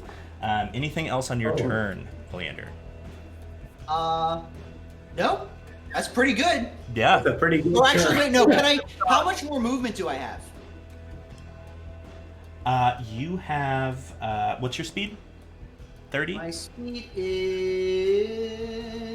Beep, beep, bop, bop, bop, bop, bop, bop, bop, bop, bop. I think it's 30. Yeah. You have 5 more feet. You can move one more square in any direction. I'll move one more square northwest, just because I'm in the process of running over to see if the turtle is okay. Awesome. With that, it is now the creature's turn, who is going to try to flop over with a strength check to get itself back into the water as its action. Nope. It's stuck there. It's flopping around. That was a terrible roll. With that, it's Kevin's turn. I'm assuming he's staying with you. He's hanging out with me, yeah. Cool. And then Bree, sort of still hunkered down behind this bush. Just checking things out.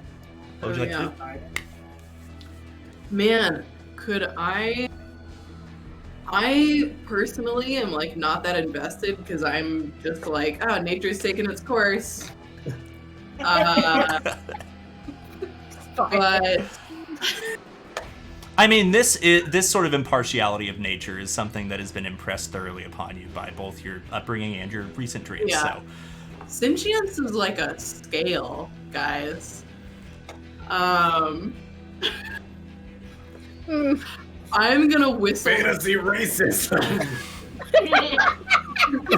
It sounds like to me. I'm gonna whistle in Winchester if I can. okay. Yeah, that's easy enough to do. What is Winchester's speed? Flying, or no, he's wolf form right now. 40. 40 still? Flash of foot. Oh. I'm actively like 40. clapping and dancing, trying to put the hat on Winchester. Yeah, we're like having fun over by the car. 40 feet will either get him right to you or to over here on the other side of this bush. Which one would you like? I'll get him over to me. Yeah. Okay. He can also dash if you want him to double dash to get somewhere quicker. And do Yeah. another. I'll have him dash to get up as close to like the north side of the lake as he can. Okay, so that's 40, and then this is another 40 there. That dog is fast. Sweet. I'm basically telling him like, hey, if you want dinner, there's some up on the lake shore. Having sushi tonight, baby. We will see how Winchester interprets that. Yeah.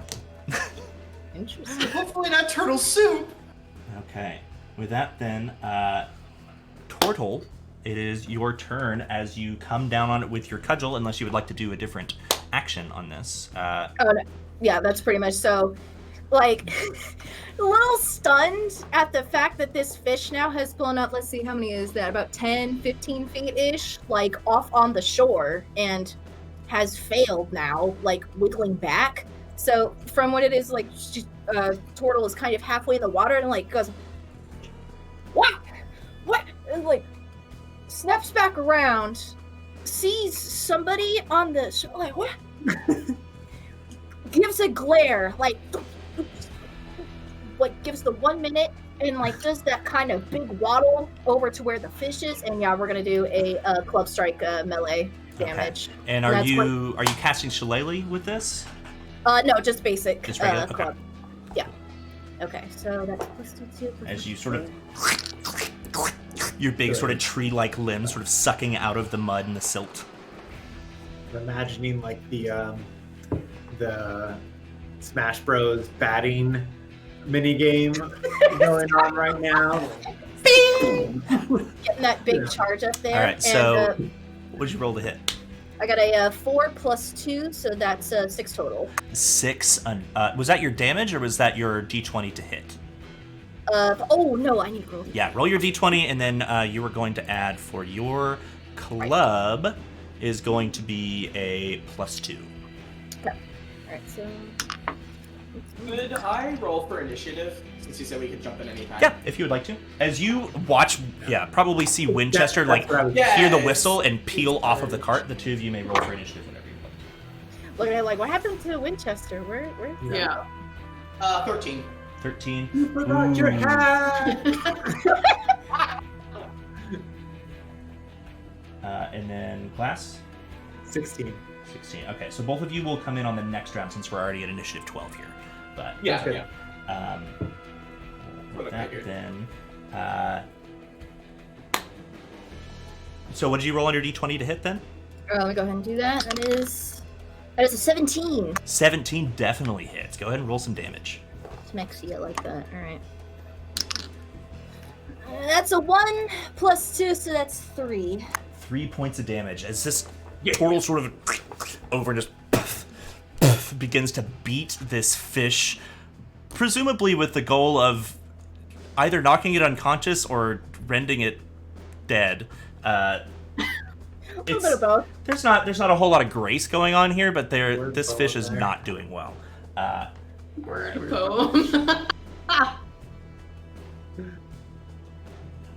Yeah, 3 more points of damage.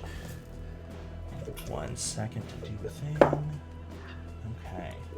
So then, we are as now opposed back to at the top of the order here with you, Oleander. At the beginning of your turn, please make a perception check for me. Okay. Let me do that now. Oh, that's a nat 20, baby! Nice. Okay. As My eyes you see all. blast this fish off of this ally, presumably, you watch as it flops onto the opposite bank, and then your eyes sort of track just above where it hit the bank. The tree line begins to rustle. There is something in the trees that has been drawn by the sound of this that you cannot yet see. The tree. The tree fish. Twee fish. So that being the case, it is your turn. What would you like to do? Okay, I'd like to move. Let's see. 1, 2, 3,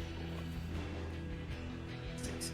I'd like to move right up next to Tortle, which I think should be 30 feet, like around the edge of the lake. Yeah, we'll say you can move around the edge there. That's fine as you sort of splash through. For future purposes from here, you had plenty of movement to do that. Any of the water is difficult terrain for the remainder of this. Yeah, but I counted in it if you go around. Oh the yeah, edge no, of you were the- fine. Your the lake, diagonals yeah. let you do that since diagonals yeah, on a yeah, grid yeah. are broken for counting movement. No, yeah, exactly. Sorry. Cool. And then I shout to the Tortola, "Watch out behind you!" And I aim a. Actually, can I see what's coming in the trees at all, or? You can't see what it is. You just had such a high perception check that you noticed that something was coming. You can hear sort of this like low growling sound, and you can almost feel the ground like. Okay. Okay, but I Um, can't like aim at it though. I would say if you wanted to aim in the direction that you sort of think it is, I'll treat it as invisible, and you can make an attack with disadvantage if you'd like to. Okay, let me do that. Sure.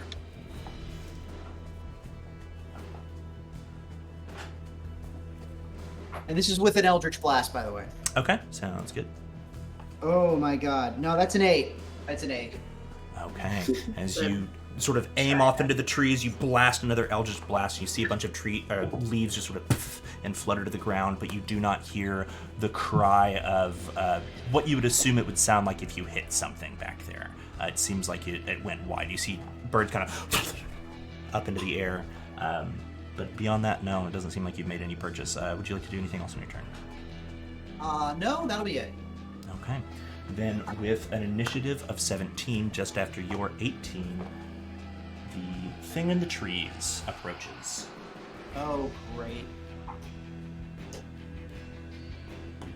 Oh, That's a big dot. That's a big really one. big dot. Oh, boy. Oh, As the guys. trees shudder and then part, you first see a large, somewhat furred paw with these long claws sticking out of it that on the edges of the arm has feathers sticking out of the side of it that onto the ground and then digs into the earth, pulling itself forward again as a bush just crashes down, and you are revealed to see the massive hulking body of a bear. But where its head should be is a large owl-like shape with a huge hooked beak. no. I don't like that. Don't like This that. is an Ugh. owl bear, and for those of you who have ever seen or heard of one, this Oh. is a weirdly fucking big one. All right. So, that being the case, making its way up towards the group of you, Okay, I'm going to roll a d6 here. 1 to 2, Oleander. 2 to 3, or sorry, 3 to 4, Turtle. 5 to 6, it's going for the fish. Okay. 5-6, baby, 5-6. Come on, 5-6, 5-6, 5-6, 5-6. That is a 4. Oh. Oh no! So as it up to your turtle friend, as you say, "Look out behind you!" turns and sees this massive thing rear up onto its back legs and then come down with 2 claws on top of you. It is going to hit you with, ooh, maybe not. That is a 15 to hit. What is your armor class? Ooh, 19. 19. What The the heavy heck is the claws. armor? The heavy claws bounce off of the hardened exterior of your shell and leave these long gouges in the side of it. As the creature just lets out this huge earth-shattering roar, it is then going to attempt to bite you.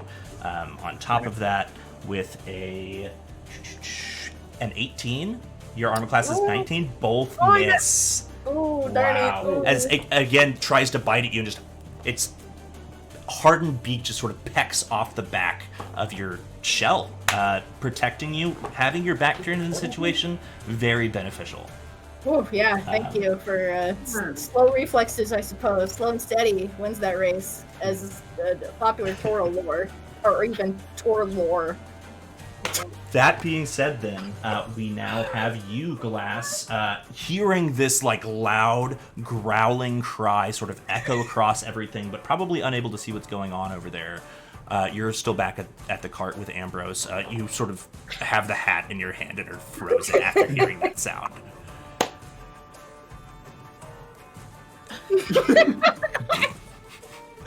Bye. I will use my hearing the, like, you know, at first like kind of like jokingly like hurrying after Winchester and then booking it into a sprint as soon as I hear the big roar. I will use my my feline agility. Okay. And so that's basically a sprint. So that's 60 feet. Okay. Directly towards the sound. 60 feet will put you here where you can probably clearly see everything. Sort of dashing around the trees and sort of through branches there. You sort of come out onto the other side, leaping through, and can now see this massive bear that is just going for these bites and claws against a giant bipedal tortoise. Yeah. And there's also a yeah, fish that's so- flopping around on the ground, so there's a lot happening. There's a fish. I'm imagining, like, you know, kind of the Jurassic Park music playing with this giant thing, but on the recorder because of the fish flopping around. Tuning. And yeah, so beautiful. so I will quickly snap a picture. Yes. As a free action, maybe is that fine? Yeah, I'll say that's fine. You already printed the grotesque photo that was already in the frame, I assume? Yeah, with Okay. the time between. Yeah, I'll say you probably did that on the boat, or on the cart. Yeah. That's fine. Yeah, you snap that, and then if you have your action still, you can dash, which doubles your 60 feet to 120 if you want to get closer. Or Wow, you it can actually doubled that. Yeah, or you can use your action to do something like cast a spell. Right. Since feline agility is just I don't think it even costs you anything, does it? No, it's a free action. I just have to not move for Yeah. one turn. Which to you get back. definitely didn't do, talking about the hat. Yep. Yep. Okay. So, am I 60 feet to the bear? I'm trying to find out, but doesn't want to tell me. You are, oops, I just went too far. You are about 40 feet, so you're good. Yeah, within Okay. 60 feet. Okay, I will cup my hands together and, just say, like, pick on someone your own size or go home and just cast cutting words. Okay. Vicious Mockery? I meant vicious mockery, which, I wouldn't need to make sure that I was, 60 feet. Okay, so we're fine. Yeah. And then that's a Wisdom. charisma save? Wisdom. Wisdom save, got it. That is a 13. Ooh, it's a 13. Damn it. Yeah, tie goes to the runner, unfortunately. Barely makes it. It sort of looks off in your direction and notices your presence, but the spell doesn't seem to take any sort of effect as it just sort of like turns its head back in the direction of the three people that are closest to it. There's your movement and your action. You do have your bonus action still, unless your feline agility is a bonus action. No, it's not, but I won't do anything else. Got it. All right. With that, it is the fish's turn. You are now within 5 feet of it again here, Grosha. So I am going to have it try to bite you. It is out of water, so it's going to be at disadvantage. But this thing is mad and not that smart, so that's going to be a 9 to hit, which definitely just kind of like bounces off your hard, leathery legs and does nothing to affect you negatively. With that, Ambrose, your friends just bounced. You are still sort of sitting in the cart. What would you like to do? Just like holding a hat, just like, where'd my friends go? I was having so much fun getting ready to like talk about like the history of with wizards and the different makers, all the cool places you can get awesome hats and custom hats and pockets and all that shit. So many And hat everyone's facts. just gone. I just want hat facts. I do want to hear about that later. I want to hear about half facts. Hat fact, Ambrose. Okay, so I what would would you like to. I would like to use my full movement, 35 feet, to run due north, Okay. as far as I can get, kind of like up the road and around the trees, so I can see what's going on. Okay, so Peeking. 35 will put you there. I'll say you can probably see what's going on from there. Okay, relatively okay, cool. That sort of gets you up over that slope and onto the flattened area where Glass is standing is sort of a little bit of a knoll there, and so just sort of over the edge of that, like level with Glass's feet from where you stand, you can see like this giant bear thing. Do would I know what an owlbear is? Make a nature or arcana check. I'll do Arcana. That's a 19. 19? Yeah, you're like, oh shit, that's an owlbear.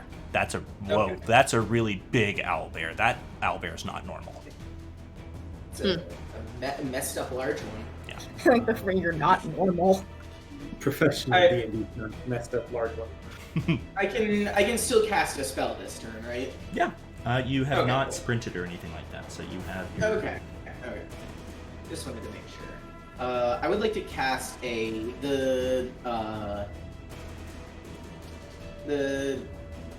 range. That's the word. The range is 120 feet, so I'd like to cast a first level magic missile at this owlbear, like aiming for the eyes to blind. Okay. Damn! Yeah, Yeah. easy enough from here. You just sort of speak the words and all at once. Are you going to roll one time or for each dart? I'll do one time. Okay. That's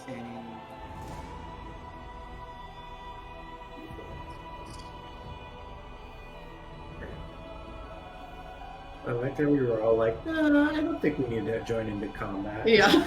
that's I wasn't expecting this, so I'm like, ooh. That's a 3, so it's plus the amount of missiles and then plus 1. So you rolled a 3 on your d4, correct? Yeah. So there's three missiles, so it's 3 times 3 is 9, plus 3 is 12. So 12 Okay, points cool. of damage. Yeah. 12. Nice. And that's to the owlbear, right? Yeah. Cool. Yeah, 12 points of damage as all of your darts sort of simultaneously, and then just seek out, slam into the side of it, and just sort of lets out this horrible, like, sort of, it's a strange growl with a shriek on top of it at the same time. Yeah. It's got this strange discordantness to it.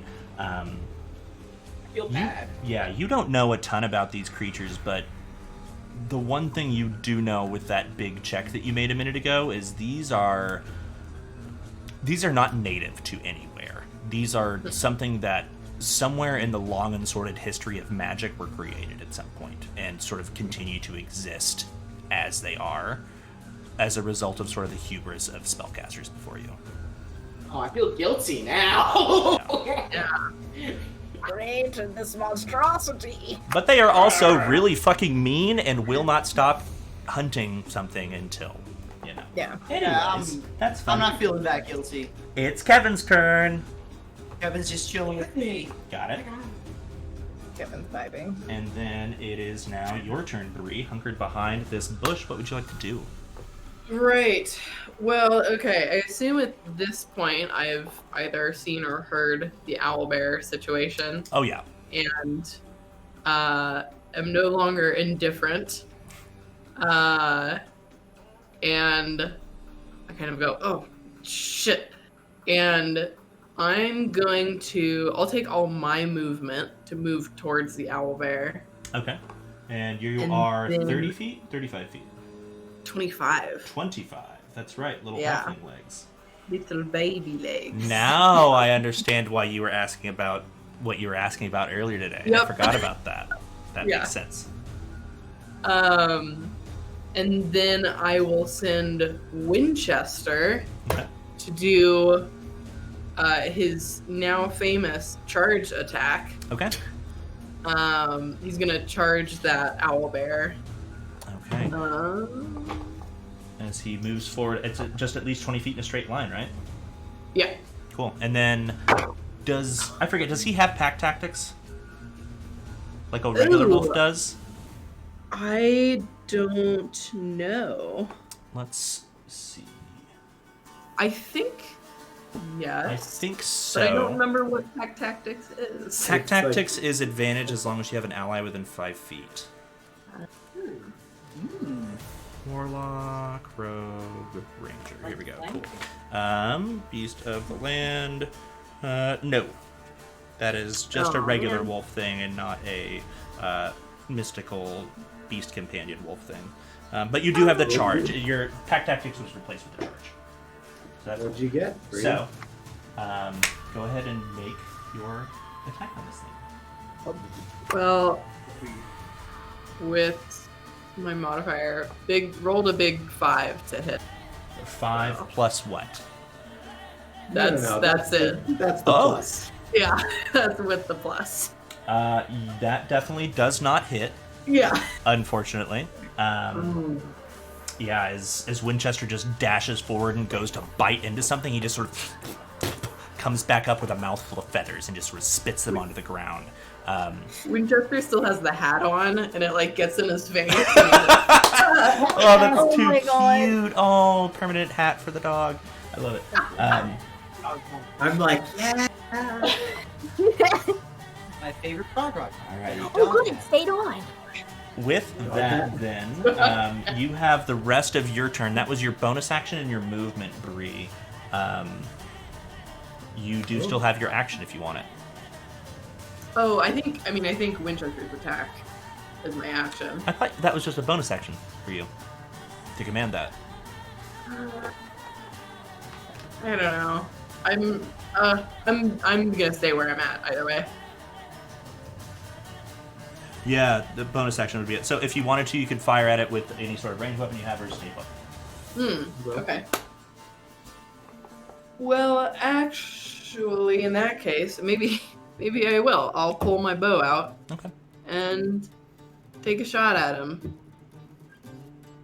Come on, Bree, say the line. Okay, I'll kill them. Signature line comes up in cursive. Yeah, that's right. 18 to hit. 18 will definitely hit. Roll some damage. Okay. Go. And give me just 1 second because I am kicking alive in my hoodie. Oh no. Eat 8. Heated battle. Well, the DM's Oh, going alright. Oh shit, we can do whatever we want. The game is ours now. I summon a big laser. Yeah, Okay. that's right. So what did you get for your bow attack? 300. Wow, you win 11 damage. 11 points of damage. Nice. That's a big hit. Yeah, the arrow finds its mark. It seems like it hit hard, but it's going to take a lot more than that to get this thing close to down. That being said, then, it is the end of you and Winchester's turn, and that brings us to your turtle friend. What would you like to do? So first off, Turtle Friend is both highly amused and very pissed, and also very confused of all of these people now suddenly helping. Like, there's a bit of a almost not sensory overload, but just like being suddenly present here for what was previously wrangling a fish.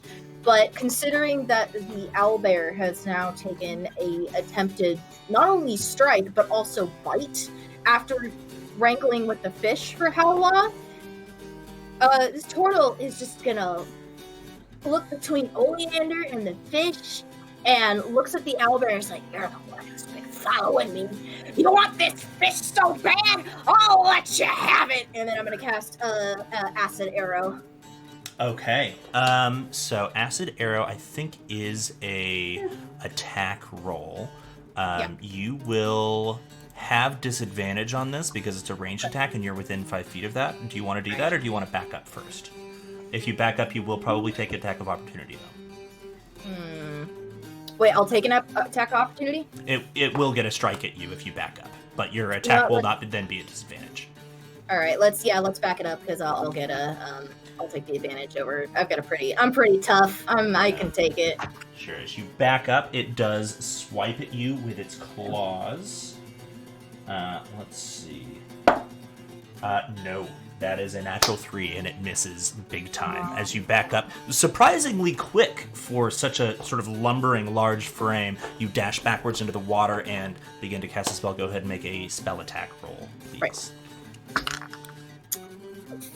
Right. It's a 5 plus 5 spell attack, so it'd be 10. Unfortunately, that does not hit. Yeah, as you sort of back up into the water, the sudden sort of suction of that same mud on your feet throws your aim off, and this large beam of acid just sort of into the trees and underbrush above. You hear like a "Ah!" and a bird just sort of falls down out of one of the branches. You do have your bonus action and the rest of your movement if you would like to use it. Let's see. All right, then for how about bonus action? I think. Let's see. Now that I'm at a little bit of a range, Not a loss of a turn because you did totally disengage. So that's right. good. Oh, you know what? Can I go ahead and spell slot though? Spell slot. Can I cast? Let's see. Can I do Spike Growth? Unfortunately, you can only do one action, so one spell per turn. Right. Even if there's like a bonus action spell, if you do a leveled spell, you can only do a cantrip with that. Yeah. All right. Oh, cantrip. All right. I'll do Shillelagh then. Sorry. The spell has to be a bonus action to be able to do a cantrip with it. So far, your economy is your movement, your bonus action, and your action. You've used your action, you've used some of your movement, but not all of it. You do still have your bonus action if you have anything there. So looking at your character sheet here, what have you got for bonus action? Casting Shillelagh on your weapon is a bonus action. But actually taking the attack with it is not. Oh yeah, no, I'll just go ahead and cast Shillelagh then right now. Okay, yeah. So that lasts for a full minute. That's awesome. And as do you want to describe how that looks as your club is infused with this power? So especially because now that Turtle is in the water, kind of gets that same club that was originally going to be meant for whaling on the fish, and is now struggled between the owlbear and everything, kind of smacks it down into like the real murky bits of the water, and you can tell like the staff almost starts to gain like a weird mass to it. Like it looks like it's like kind of just like gross water, but like she can tell like she's digging it. She's like, yeah, all right, you're really gonna, all right, let's go. And he's just kind of like, mumbling to herself, like, Thick water. yeah. That's the big one. So, but yeah, no, and then I think that will end my turn. I think this owlbear has been drinking the thick water. Yeah. Sometimes you've Awesome. seen some thick water. So we are back to the top of the order then. Oleander, you are up. What would you like to do? Okay, well, I am considerably less well armored than a turtle. So what I'm gonna do is cast a 2nd level Armor of Agathis using the water right in front of me. Awesome. I just cup a little in my hands and splash it on me. Yeah, Real as you do, zesty. those ice shards sort of form on your shoulders and your outfit. It looks incredible. Ice Queen as fuck. Okay, so that is your action. You have your bonus action, your movement still. I am going to tactically retreat since I'm not right next to the owlbear. I can move without disadvantage. I'm going to go southwest. Let's say just 15 feet so I can stay nearby in case the turtle needs help. Okay. But far enough away that I don't have to fire with disadvantage when I let loose more Eldritch Blasts. Cool. And then don't forget to give yourself your 10 temporary hit points from the Armor of Agathis. And, sorry, which direction do you want to move? To the southwest, you said? 10 feet? Southwest, yeah. Cool. Southwest 15 feet. 15, got it. All right, so you just back away and just sort of cast this using some of the lake water, preparing for the next ordeal here. God, that owlbear. Sorry, really this is a went big. stupid question. A 2nd level spell take up 2 spell slots, right? Nope, just one. You have okay. you have 2 second-level spots. Because I think I clicked on, in D&D Beyond, I clicked on the spell twice. filled up Gotcha. 2, and I That's was fine. What the fuck? You're good. Yeah, so with Warlocks, you're always going to cast your spells at the highest level. There's nothing but the highest level spell slot. You don't have anything below that. Woo! Yeah, Party time, yeah. baby! Warlocks are just like, go. Go big or go home. That then I have is 2 the very big bullets. owlbear's Finally, we're turn, fighting a kaiju. Wow.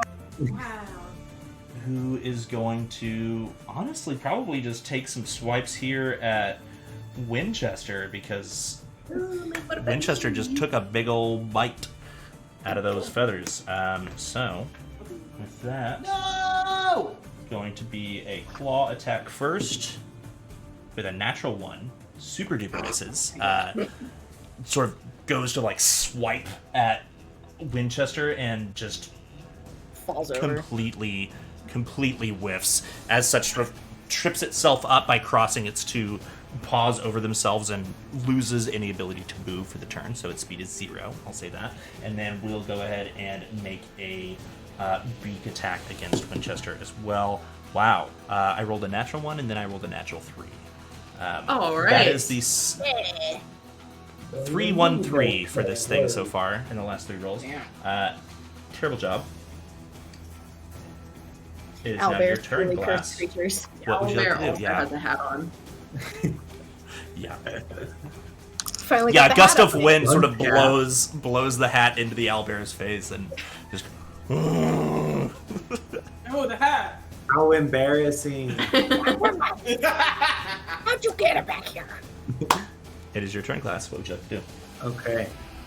I will approach and get kind of to this kind of like the water's edge here. Maybe one space north of Oleander there. Like two more spaces up. Sorry, that's brief. Oh, sorry. There we go. And Colors. Two to the right. Sorry, That's okay. There we go. it's hard to describe. I'm I know, it clicking is. on it with my mouse as if that shows. As if that doesn't even. There, I believe I am within 30-foot range of. Yeah. You're like multiple within things. 20. and I will get my drop of blood from my satchel and fling it into the air, creating a bloody cloud of mist and bane at the owlbear and the fish, because why not? Because why not? And then that's what kind of save again? Wisdom That is a or charisma? charisma save. Charisma. Okay. 13. Not very charismatic, this owlbear. So that is a natural 13, -2. Hey, So it'll Wow. Ooh. we got a charismatic fish over there. I love the Alright. idea that the Yeah, owlbear so- has negative charisma. it definitely does. It has a very negative charisma, and then for the fish, an even more negative charisma, but a natural 20, unfortunately. The fish just winks at me. And It's graceful. That's what it is. Sexy fish. The fish is just flopping around. It's like, "Hello, my baby. Hello, my darling." Wow! Stupid But sexy the fish. owlbear is Bane, so that is great, and you are concentrating on Bane. So I will go ahead and add Yep. those things to my list here so that I know concentration for you and Bane for. Okay, great. Alrighty, you have that's your action. You have your bonus action, and I think you're out of movement for the time being. Yes. And then I will just give a and try to get Winchester's attention. Go, who's a good boy? Who's gonna kill an owlbear? Who's gonna kill an owlbear? And I will give Winchester a inspiration. Oh my god, God, it's so so precious. Awesome. You're gonna kill him. He's just like, Just get them all hyped up. that's the cutest thing I've ever heard in my life. This fish is going to try to make another strength check to flop back into the water, failing such, and will remain on the bank, useless and ignored. With that, it is now your turn, Ambrose. What would you like to do? Kevin is on deck after that, and then Bree, you're in the hole. Can I get within a 30-foot range of the owlbear? I can't exactly tell. So 30 feet. What's your movement speed? 30 feet? My movement is 35. 35. So 35 would put you there, and that would put you just within. So 35 puts you there. I think 30 feet would put you exactly where Winchester is. So not Okay. quite. Not quite. Okay. Well, I want to move there at least. You know what? I won't do anything. I'll just brace myself. What you can do, if you would like to, is if you want to cast a spell and hold an action for something to happen, like you can say, I will cast this spell, like I'll cast Magic Missile for the second it gets within range of me, or whatever your 30-foot range thing, for the second it gets in okay. range of me. You can do that.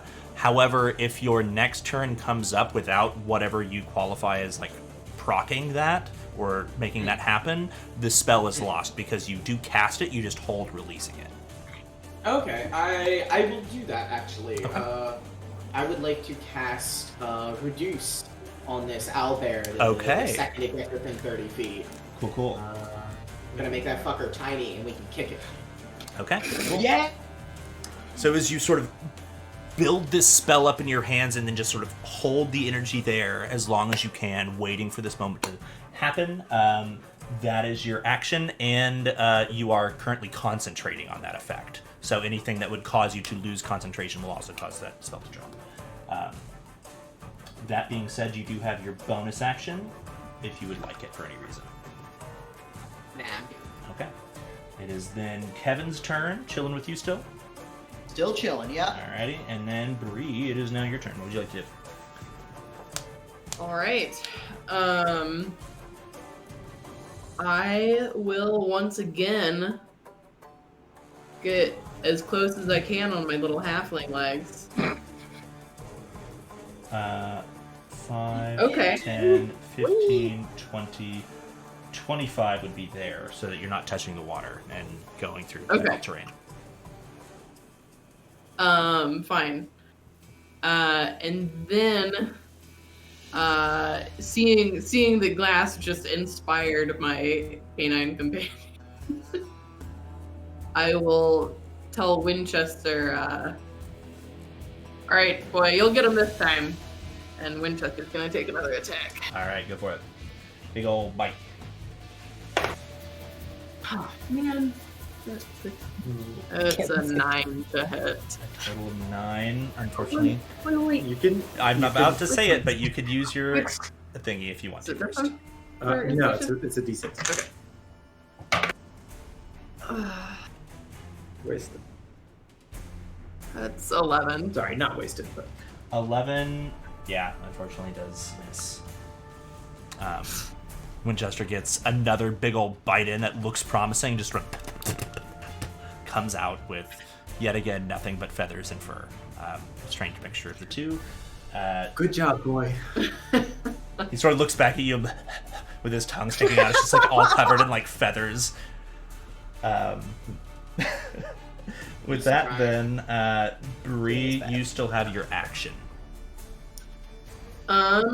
In that case, I will take a shot at him with my BO. Okay.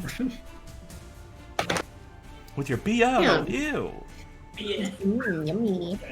Yeah. That is a 14 to hit. 14 is a hit. That'll hit. Oh, right. Okay. Jeez. That is 9 points of damage. 9 more points of damage. Nice. Yeah, this thing is beginning to pincushion with the number of arrows sticking out of it, but it is still not quite yet bloodied as it just sort of looks back in your direction, angry with the number of pointy things sticking out of it and this really annoying tiny dog trying to bite its ankles. That being said, then, it is now your turn, mysterious turtle friend. What would you like to do? Oh, hey. How's it going? So, first, I'm going to walk towards the fish because, you know, this owlbear and everything is important. First The things fish first. also. Oh.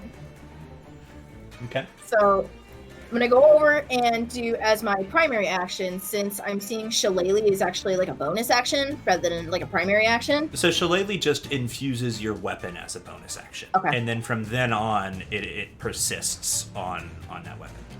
Okay. On your basic attack. Yeah. All right. So, primary action then. Do I want to waste my time doing this?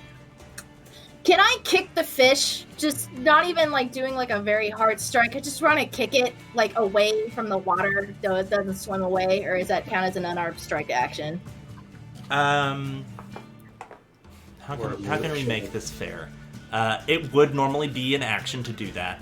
If you Okay. want to do it, I'll say that you can kick it as a free action, but this is a big fish. Okay. So I need you to make a strength or athletics check for me, and the DC is going to be 18 because just sort of offhand kicking this fish and trying to get it to move is really hard to do. That's that. You know what? That's fair. You said that was either strength or what? Strength or athletics. Athletics. So the +0 for both. So we're gonna. All right. promising. That's a 9. Yeah, unfortunately, you kick into the side of this fish and just kind of sock into like the meaty, soft underbelly of it, and you watch as it continues to just sort of flop around. Doesn't seem phased. All right, that's fine. So it just kind of grumbles at it, more of like a kick of frustration since it didn't go, and it's like, whatever. And then goes up to the. We're gonna move up to the owl bear in the face, and now I'm going to strike it with my club that's been infused with Shillelagh. Cool. Do you want to be here, there? Where would you like to be? Let's get nice and comfy next to Winchester just in case. Okay, so you will leave the fish's range of influence, and it will try to take an attack of opportunity on you with disadvantage because it's still out of the water. Do you want to do that, or do you want to stay in the spot where I am? You know what? That's fine. If this fish continues to challenge me, If this it is fish the can original hit your battle. armor class at disadvantage, oh my god, are you kidding me? Watch it happen. I'm That gonna is a laugh. 20 to hit. I rolled a natural 20 and a 16. It has a +4 to hit. So the natural Whoa. 20's gone for the disadvantage, but the Oh my 16 God. does still hit as God. the fish clamps boy. down on your ankle and deals to you. Oh my god, I rolled a 1 on the damage dice. 3 points of piercing damage. Three Oh. points of damage? Yeah. That's, Okay. You know what? That's Ow. fine. It's just a flesh wound. It's fine. It's just a flesh wound. I'm strong enough. All right, so obviously swears very loudly from like this fish again clamping down on my legs. Father, Ocker doesn't end with you, and then like kind of wiggling like her leg. But first and primary focus though is the owlbear, which we're still gonna go for a my club strike with Shillelagh on it. So yeah, so now that it is Shillelagh, you have a +5 to hit instead of your +2 before. Cool. Okay. Ooh. So that's gonna do 1d8 +3 and then +5. Yeah, so roll your d20 first and add 5 to it to see if you hit. Right. And then yeah, it'll be 1d8 +3. Ooh, that's sexy. So that's a 17 + 5. That's 22. Yeah, definitely hits. And yeah, go ahead and Wow. roll a d8 and add 3 to that, and that's your Shillelagh damage. Alrighty, beautiful. It's a 7 Nice. +5. That's 12. All right, that's pretty all right. Be +3, so a total of 10. But yeah, that's still Yes. a Oh, good sorry, chunk yes. of damage. 10 points of damage. Oh, yeah. I only did Nice. 1, so 9 points of damage. The owlbear just gets clocked, like right across the beak. You watch as it sort of shudders to one side and looks back at you, and you see this sort of third eyelid sort of come up and blink over its eyes as it stares at you.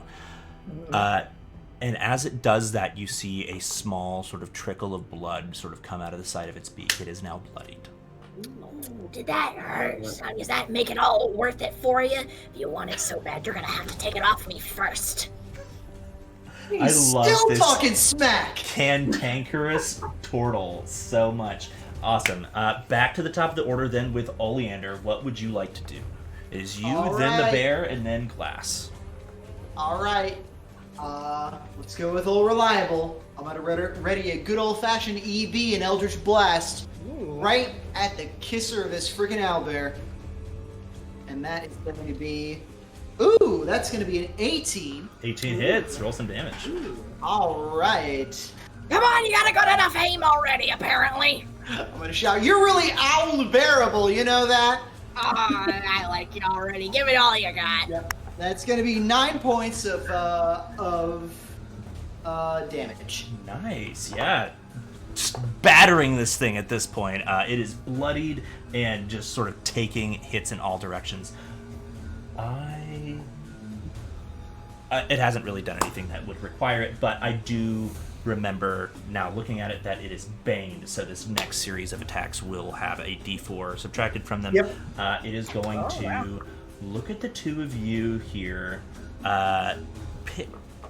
Do you want high or low? High. That's confusing. Would you like 0 to 10 or 11 to 20? I'm going to roll to see which one of you it attacks. Let's do. You've been rolling beefy for these. Let's go low. Okay. I'm sorry, I'm still laughing at the fish wink at you. so it is going Ooh. to attack Winchester instead. Oh no, Papa. Which is going to be a... oh my god, throwing my stuff everywhere. Oh my god, I've rolled a 3, 1, 3, and now a natural 4. Which... Yeah, do you have any No. non-thank you What guys? is or the... what? What's the armor class of Winchester here? 17. Whoa! That is one freaking sturdy dog. Strong Yeah, he's a puppy. beefy boy. He's swifty. It's higher than my armor Wait, class. your proficiency Oh, bonus is a mine- +4? No, your proficiency bonus is a +2, so his armor class is 15. Oh, okay. Yeah. Still. But that's still great. And the attack misses regardless, and then he's going to also try to bite Winchester. That's a little more like it with a 17. That does hit, so the bite is going to deal Winchester a total of 11 sorry, that points of only- piercing damage. Oh, that's right. The With the 10 Bane? minus Bane is a 7. Plus 7 is 14, which misses. So yeah, no damage. Thank you for the reminder.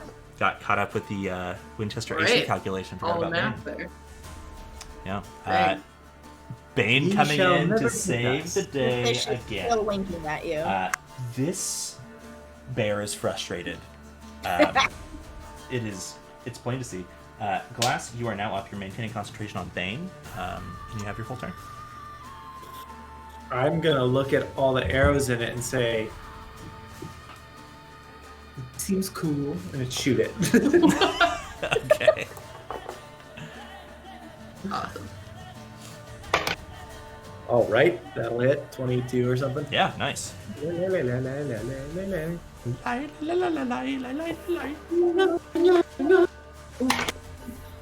that That music. is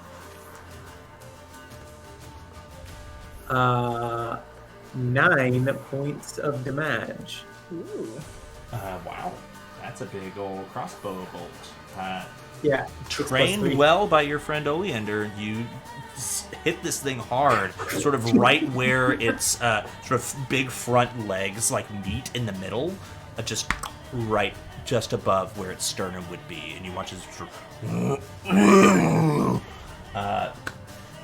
not looking good. Anything else in your Yeah, turn? minor illusion, a little bit of smoke coming out. Roll on Amazing. it. Bonus action and movement if you want it.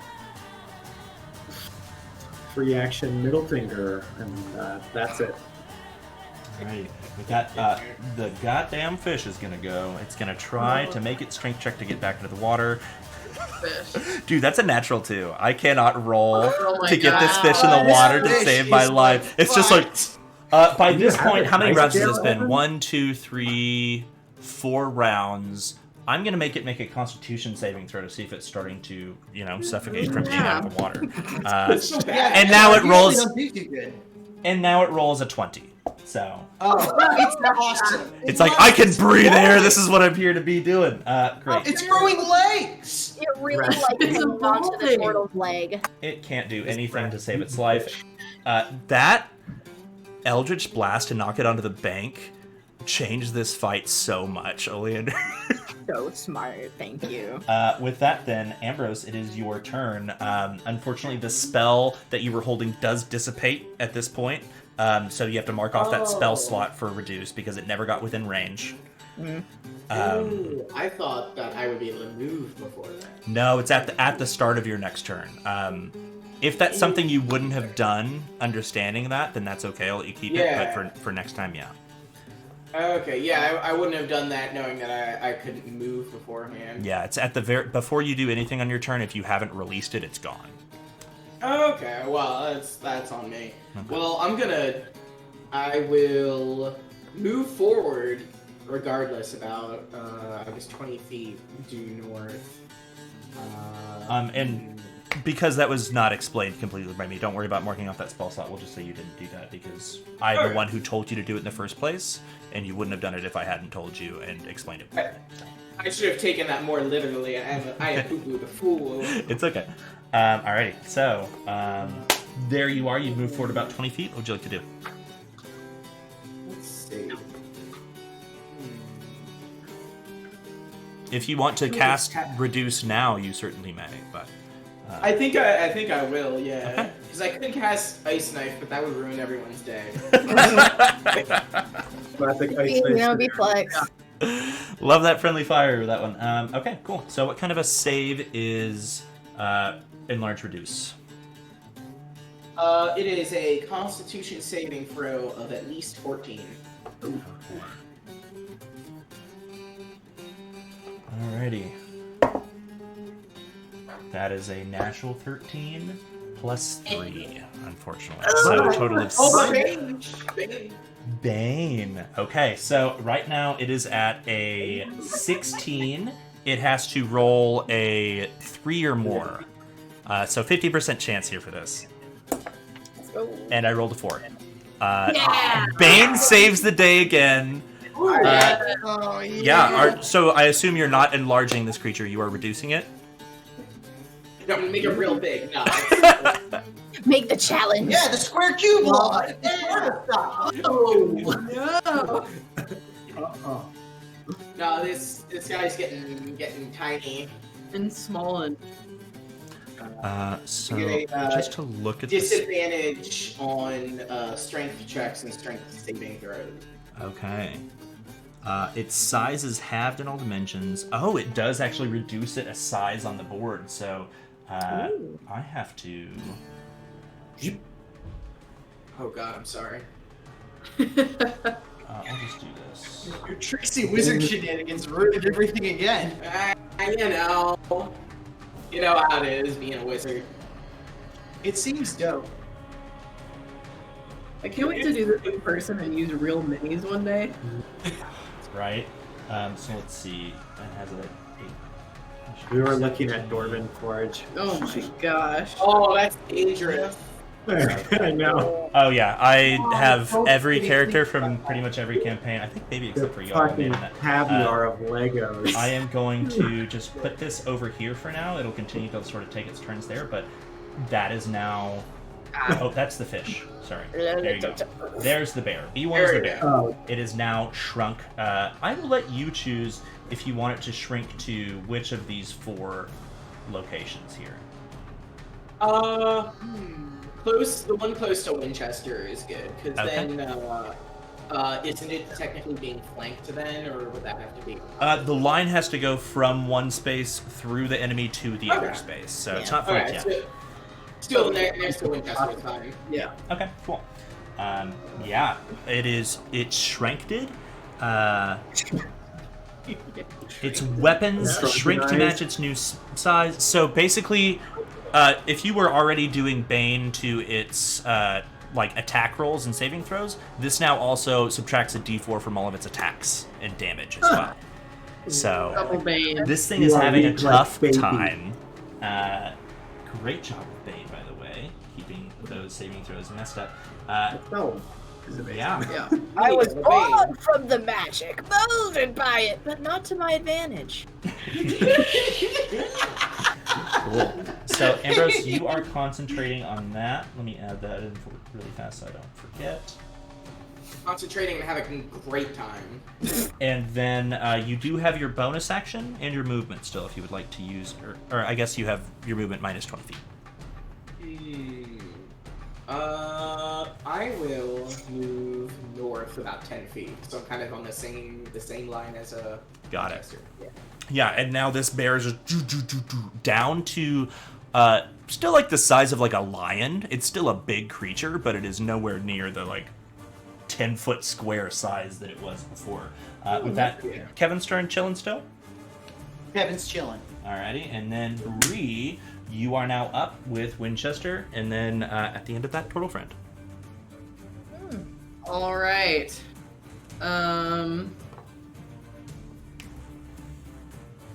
Well, now am I gonna trust Winchester? He's been rolling shit. Has he or has you? You can't hold a die with those paws. That's right. I think what I'm going to do is send Winchester around to the other side of our little owl bear friend, Okay. so that Easy I enough. can take his place and flank with him. Okay, easy enough. And then moving him does not require anything, so you have your action and your bonus action to attacks if you want Right. with your swords. So yeah, I'll take 2 swings with my sword. Cool. Yeah, both with advantage. Oh shit, who are you? Yeah, as this tiny halfling just sort of pops up next to you, literally Mysterious? half your size.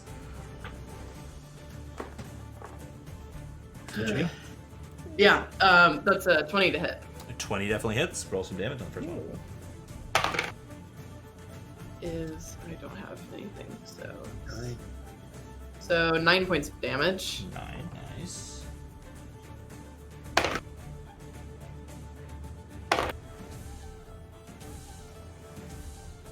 $22 to hit, Also hits.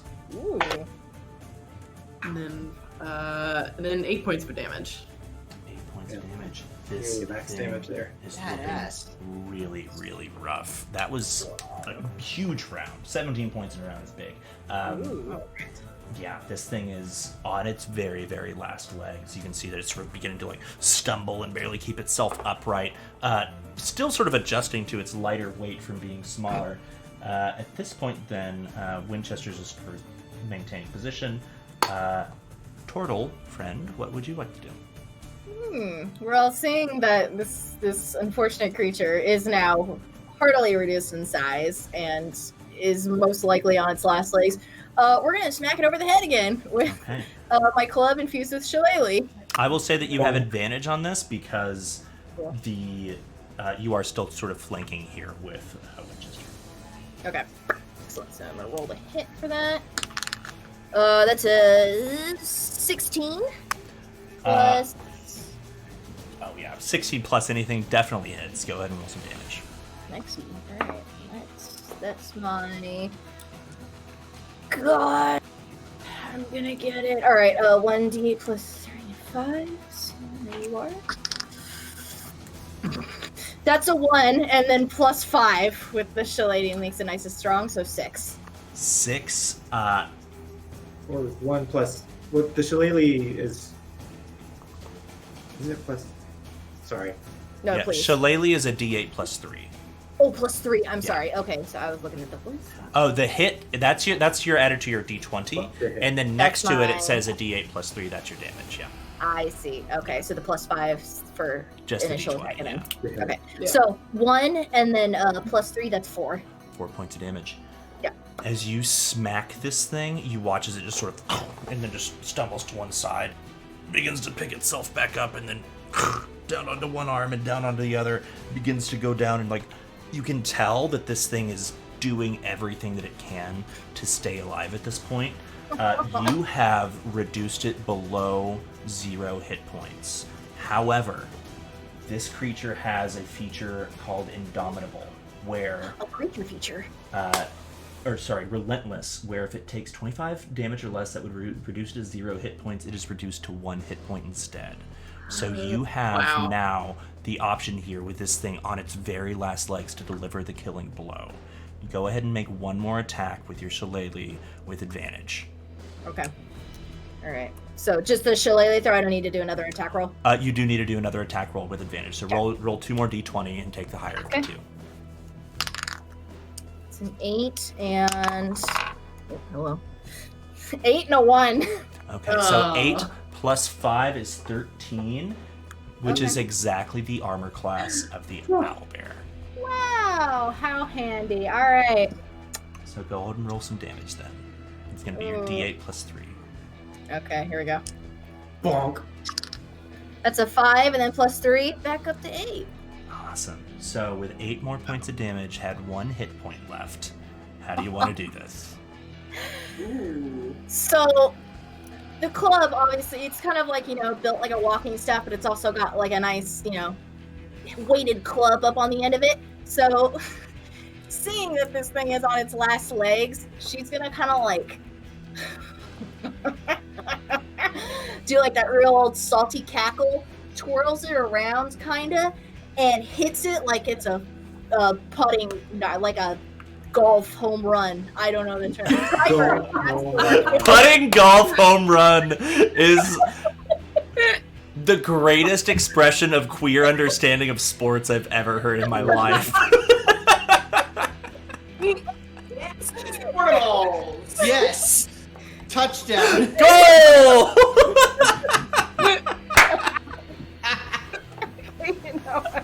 As you swing around and just uppercut this thing underneath the beak, he watches the lower beak sort of slams into the top, and its eyes just roll back into its head, and it is lifted almost completely off the ground by the force of the impact. And as it sort of just rolls backwards, it just very slowly just tips up completely vertical, and then slams down onto my. its back. No longer living. Awesome work. There is Thank still a big floppy fish in the ground. Barks. Is it my turn? It is now your turn, Glass. What would you like to do? Wait, what about me? Oh, wait, What about wait. me? Sorry. Oh. I got in the wrong order here. Oh, I'm sorry. So that is, that was your turn. We are back to the top of the order here with Oleander. My bad. Please don't steal my chance to be a huge asshole to a fish. I'm sorry. I was very excited for my chance to do I'm that. gonna use Eldritch Blast with the intent of pushing it 10 more feet away from the bank of the lake. Oh, thank you. Thank you. Okay, Get out so the two of you are currently, now that there's no bear in between you, sharing an initiative. You're right next to each other. If you want to do your attacks at the same time, you're welcome to do so. Blast, Yeah. what you got? What were you Leave planning no on doing? survivors. What? Leave no survivors. Got it, Chief. Yeah.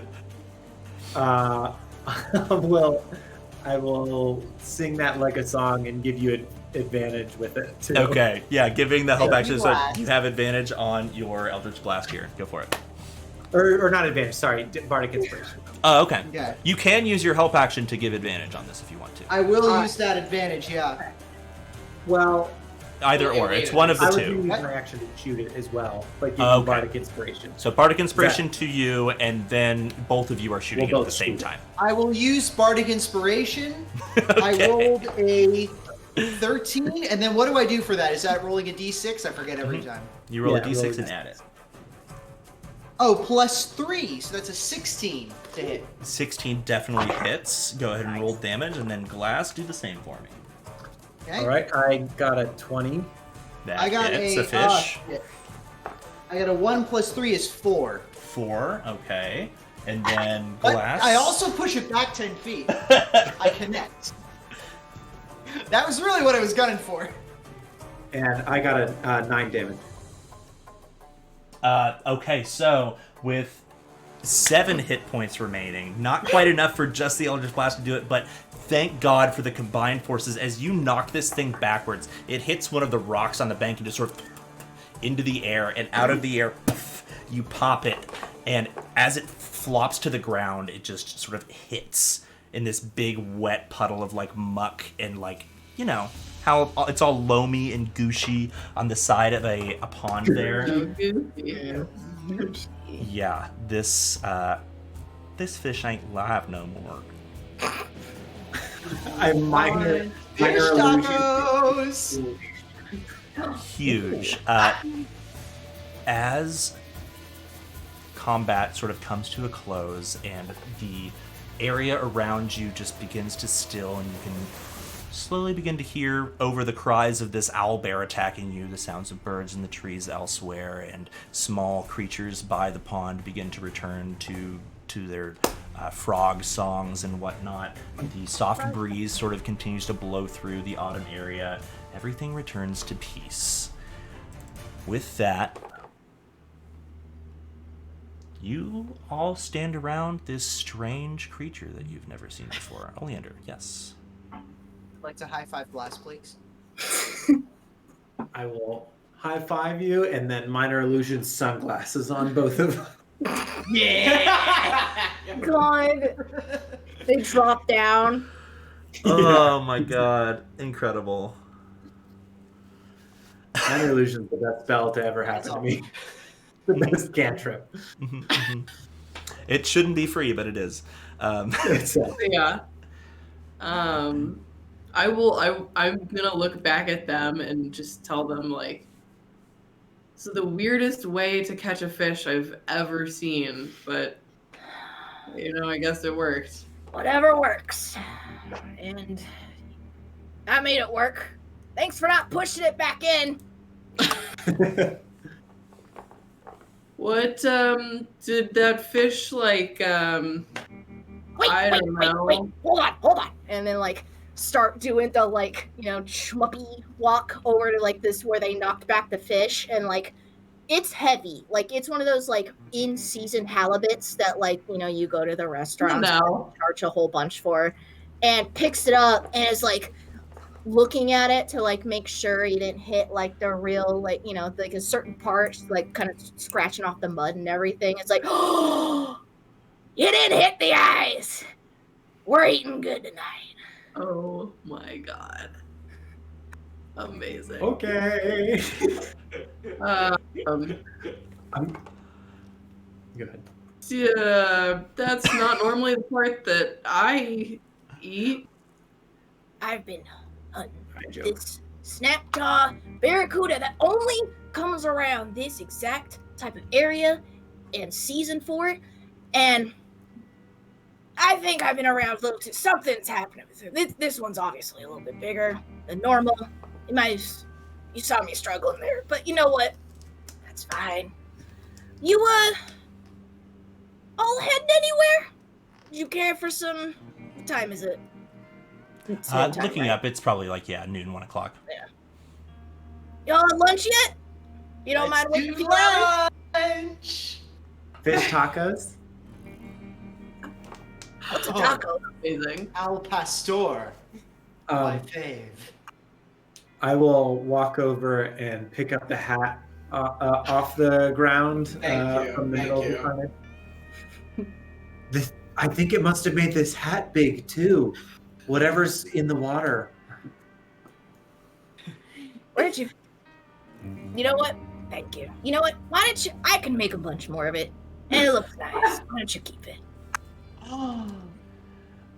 Was this yours? I don't understand what's going on. It sure was until that Oh, little thank you. fucker flipped me around over there.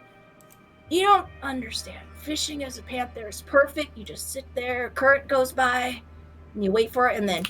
But that thing was so big, made us swim right downstream. Wow. Zoomp! Yeah. The concentration on enlarge and reduce ends after 1 minute, and the owlbear restores to its previous massive size, nearly knocking all of you over. You do manage to jump out of the way in time, but its now dead body looms almost over all of Sorry. you. Cool. Make for a nice jacket, if anything. Oh boy. Nice plumage. It's a pleasure Yeah. to meet you, by the way. Yeah. Oh, yeah. We're kind of going by the troubleshooters, I guess. My name is Oleander. It's a pleasure to make your acquaintance. I don't know if we caught your name, by the way. I thought we... And like sticks out a hand that like she'd been wiping off like the mud of the fish with. That's like all kind of gross, and it's like a river turtle hand where it's like half like webbing but like mostly claws, and it's just like a paddle, like hi Marsh. Nice to meet you. Thanks for knocking it out of the water there. I take the hand and I shake it as convincingly as I possibly can, despite the great disgust to my personal welfare. Glass, yeah. I blur the handshake. Thank you. Thank Oh, I don't wanna say I am gonna also shake Grosha's hand and just like lean in and say like, could you teach me that turning into a panther thing? Or is that like a special you thing? I don't know. I've seen a bunch be able to learn that at least. I wouldn't mind helping you out. There's a whole bunch. There's, Ox. I normally leave that to Stoker, though. He's got the cart usually. Panther. It's always the most fun. Usually, my bones are getting a little... Cats have more fun. That's... There you go. See, you know how it is. And, like, plaps, like, the top of Glass's head with still slightly muddy hands. Ah. Oh. in this sort of soft quiet that settles on the area after the battle and sort of the tumble in the shallows is over, just a good maybe 30 or 40 or so feet to the north on this sort of dirt path that you're on, you can hear the very, very soft clanging of a cowbell and this sort of like distant like, and you look over and you can see this massive ox just very slowly making its way down the road towards the two of you, drawing a small cart that is more fit for equipment than a passenger, but does have a single small seat on the top of it, which Grosha, you immediately recognize as Stoker. Oh, Stoker, honey, he didn't get you. I was kind of thinking about that. I was hoping he hadn't come for you. Come here. Like, this ox who looks like older bull, it's one of those like marshland bulls, so like the real stocky with like the all black coat with like the big like kind of upwards horns, like oh VP talks to it kind of like you would Winchester, and it's like, oh, why don't you I gotta set up my whole kitchen here. If you're not going anywhere, bring by. Do you have any Are you just walking around out here, or?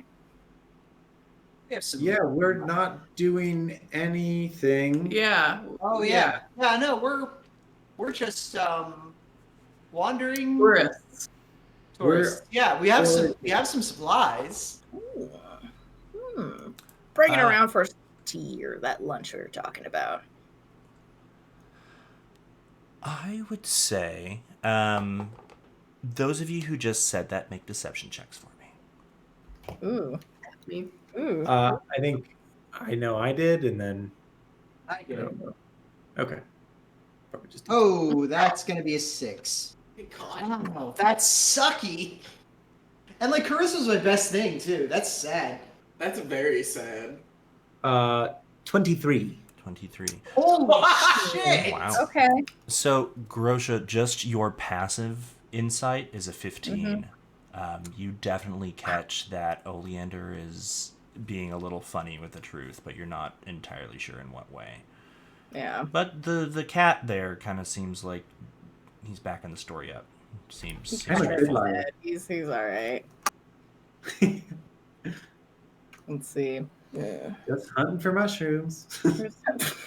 so. Oh, yeah. The rain provides. Grosha, as you make your way over to this sort of small clearing that you had spied before, dragging the fish behind you, just sort of nonchalantly on the ground here, you begin to set up your outdoor kitchen, building a small fire pit, going in sort of hunting for a few sticks that you lash together to build a spit to roast this thing on in whatever sort of field dressing you do. As the rest of you sort of gather around and watch this turtle begin this process, that's where we'll go ahead and end tonight's episode. And we'll pick up next week as you get to know your new friend here, and we make our way the rest of the way towards Cragmaw Castle. Cool. Wow. Yay! I love Gosha so much, by the And way. That was awesome. Great job, everybody. That was very That was a great fight. I was not expecting that owlbear, and I'm really glad you threw that in as like, ooh, that was good dynamics there. Thank you. Yeah, we've been talking about this sort of like intro scene for like weeks, and I was like, I gotta like do a curveball somewhere. So Something, yeah. cool. That being said, everybody who stuck with us for this long, it's exactly 10:03, so we're on a great time. Thank you for hanging out with us. Yay! Let's see. I think we have got. We've got a bunch of donations. Let's go ahead and read those out. We'll pull up. Oh yeah. Tiltify here and look Sick. at those. Sickening. While Evan is doing that, everybody remember at 7 p.m. Pacific on Saturday, we'll be back here again That's right. playing an as yet undecided tabletop sim game. Yeah, we're having board game night. Bonus content. Tell your friend. The Help Action DLC. Help That's tell right. your enemies. Oh. Tell your frenemies. Especially Bring them. as many people as you want, but hopefully a lot. Yeah. We're gonna hop on tabletop sim, play something. I don't know what. Hi, are you joining us? You're welcome to if you want to. I don't know if you are. Yeah. It's part of the mystery. We shall see. But yes, Okay, I would like cool. to. That'd be very fun. Okay, Sounds cool. good. Cool. We will see you all next week. Before we all go, I just do want to read the notes from the donations that we got. We got one for $10 with from Yemic Lives, Mick lives. Oh. with just a little a scowly like :3 cat face. Very cute. And then $20 from Koi, my boyfriend, with rainbow dog emoji, rainbow emoji. Very Siri of you, the way you said that. Yeah. Rainbow dog emoji, rainbow. Rainbow dog emoji, rainbow. Cry emoji with laughing tears. Praying hands. I changed my Siri over to be Australian now, so it talks to me like this every time I ask it to do something, and it's the best decision I ever made. Oh my god, I did that too. It's so great. Oh my gosh. Anyways, thank you everybody for coming. We really appreciate you. If you have not yet and you enjoyed our show tonight, please go ahead and look at thehelpaction.com. We have a big link there where you can donate to the causes that we're supporting at the moment, which is Transgender Law Center, or there's links for that in chat as well. Go ahead and give us a follow here or anywhere else that you may see this.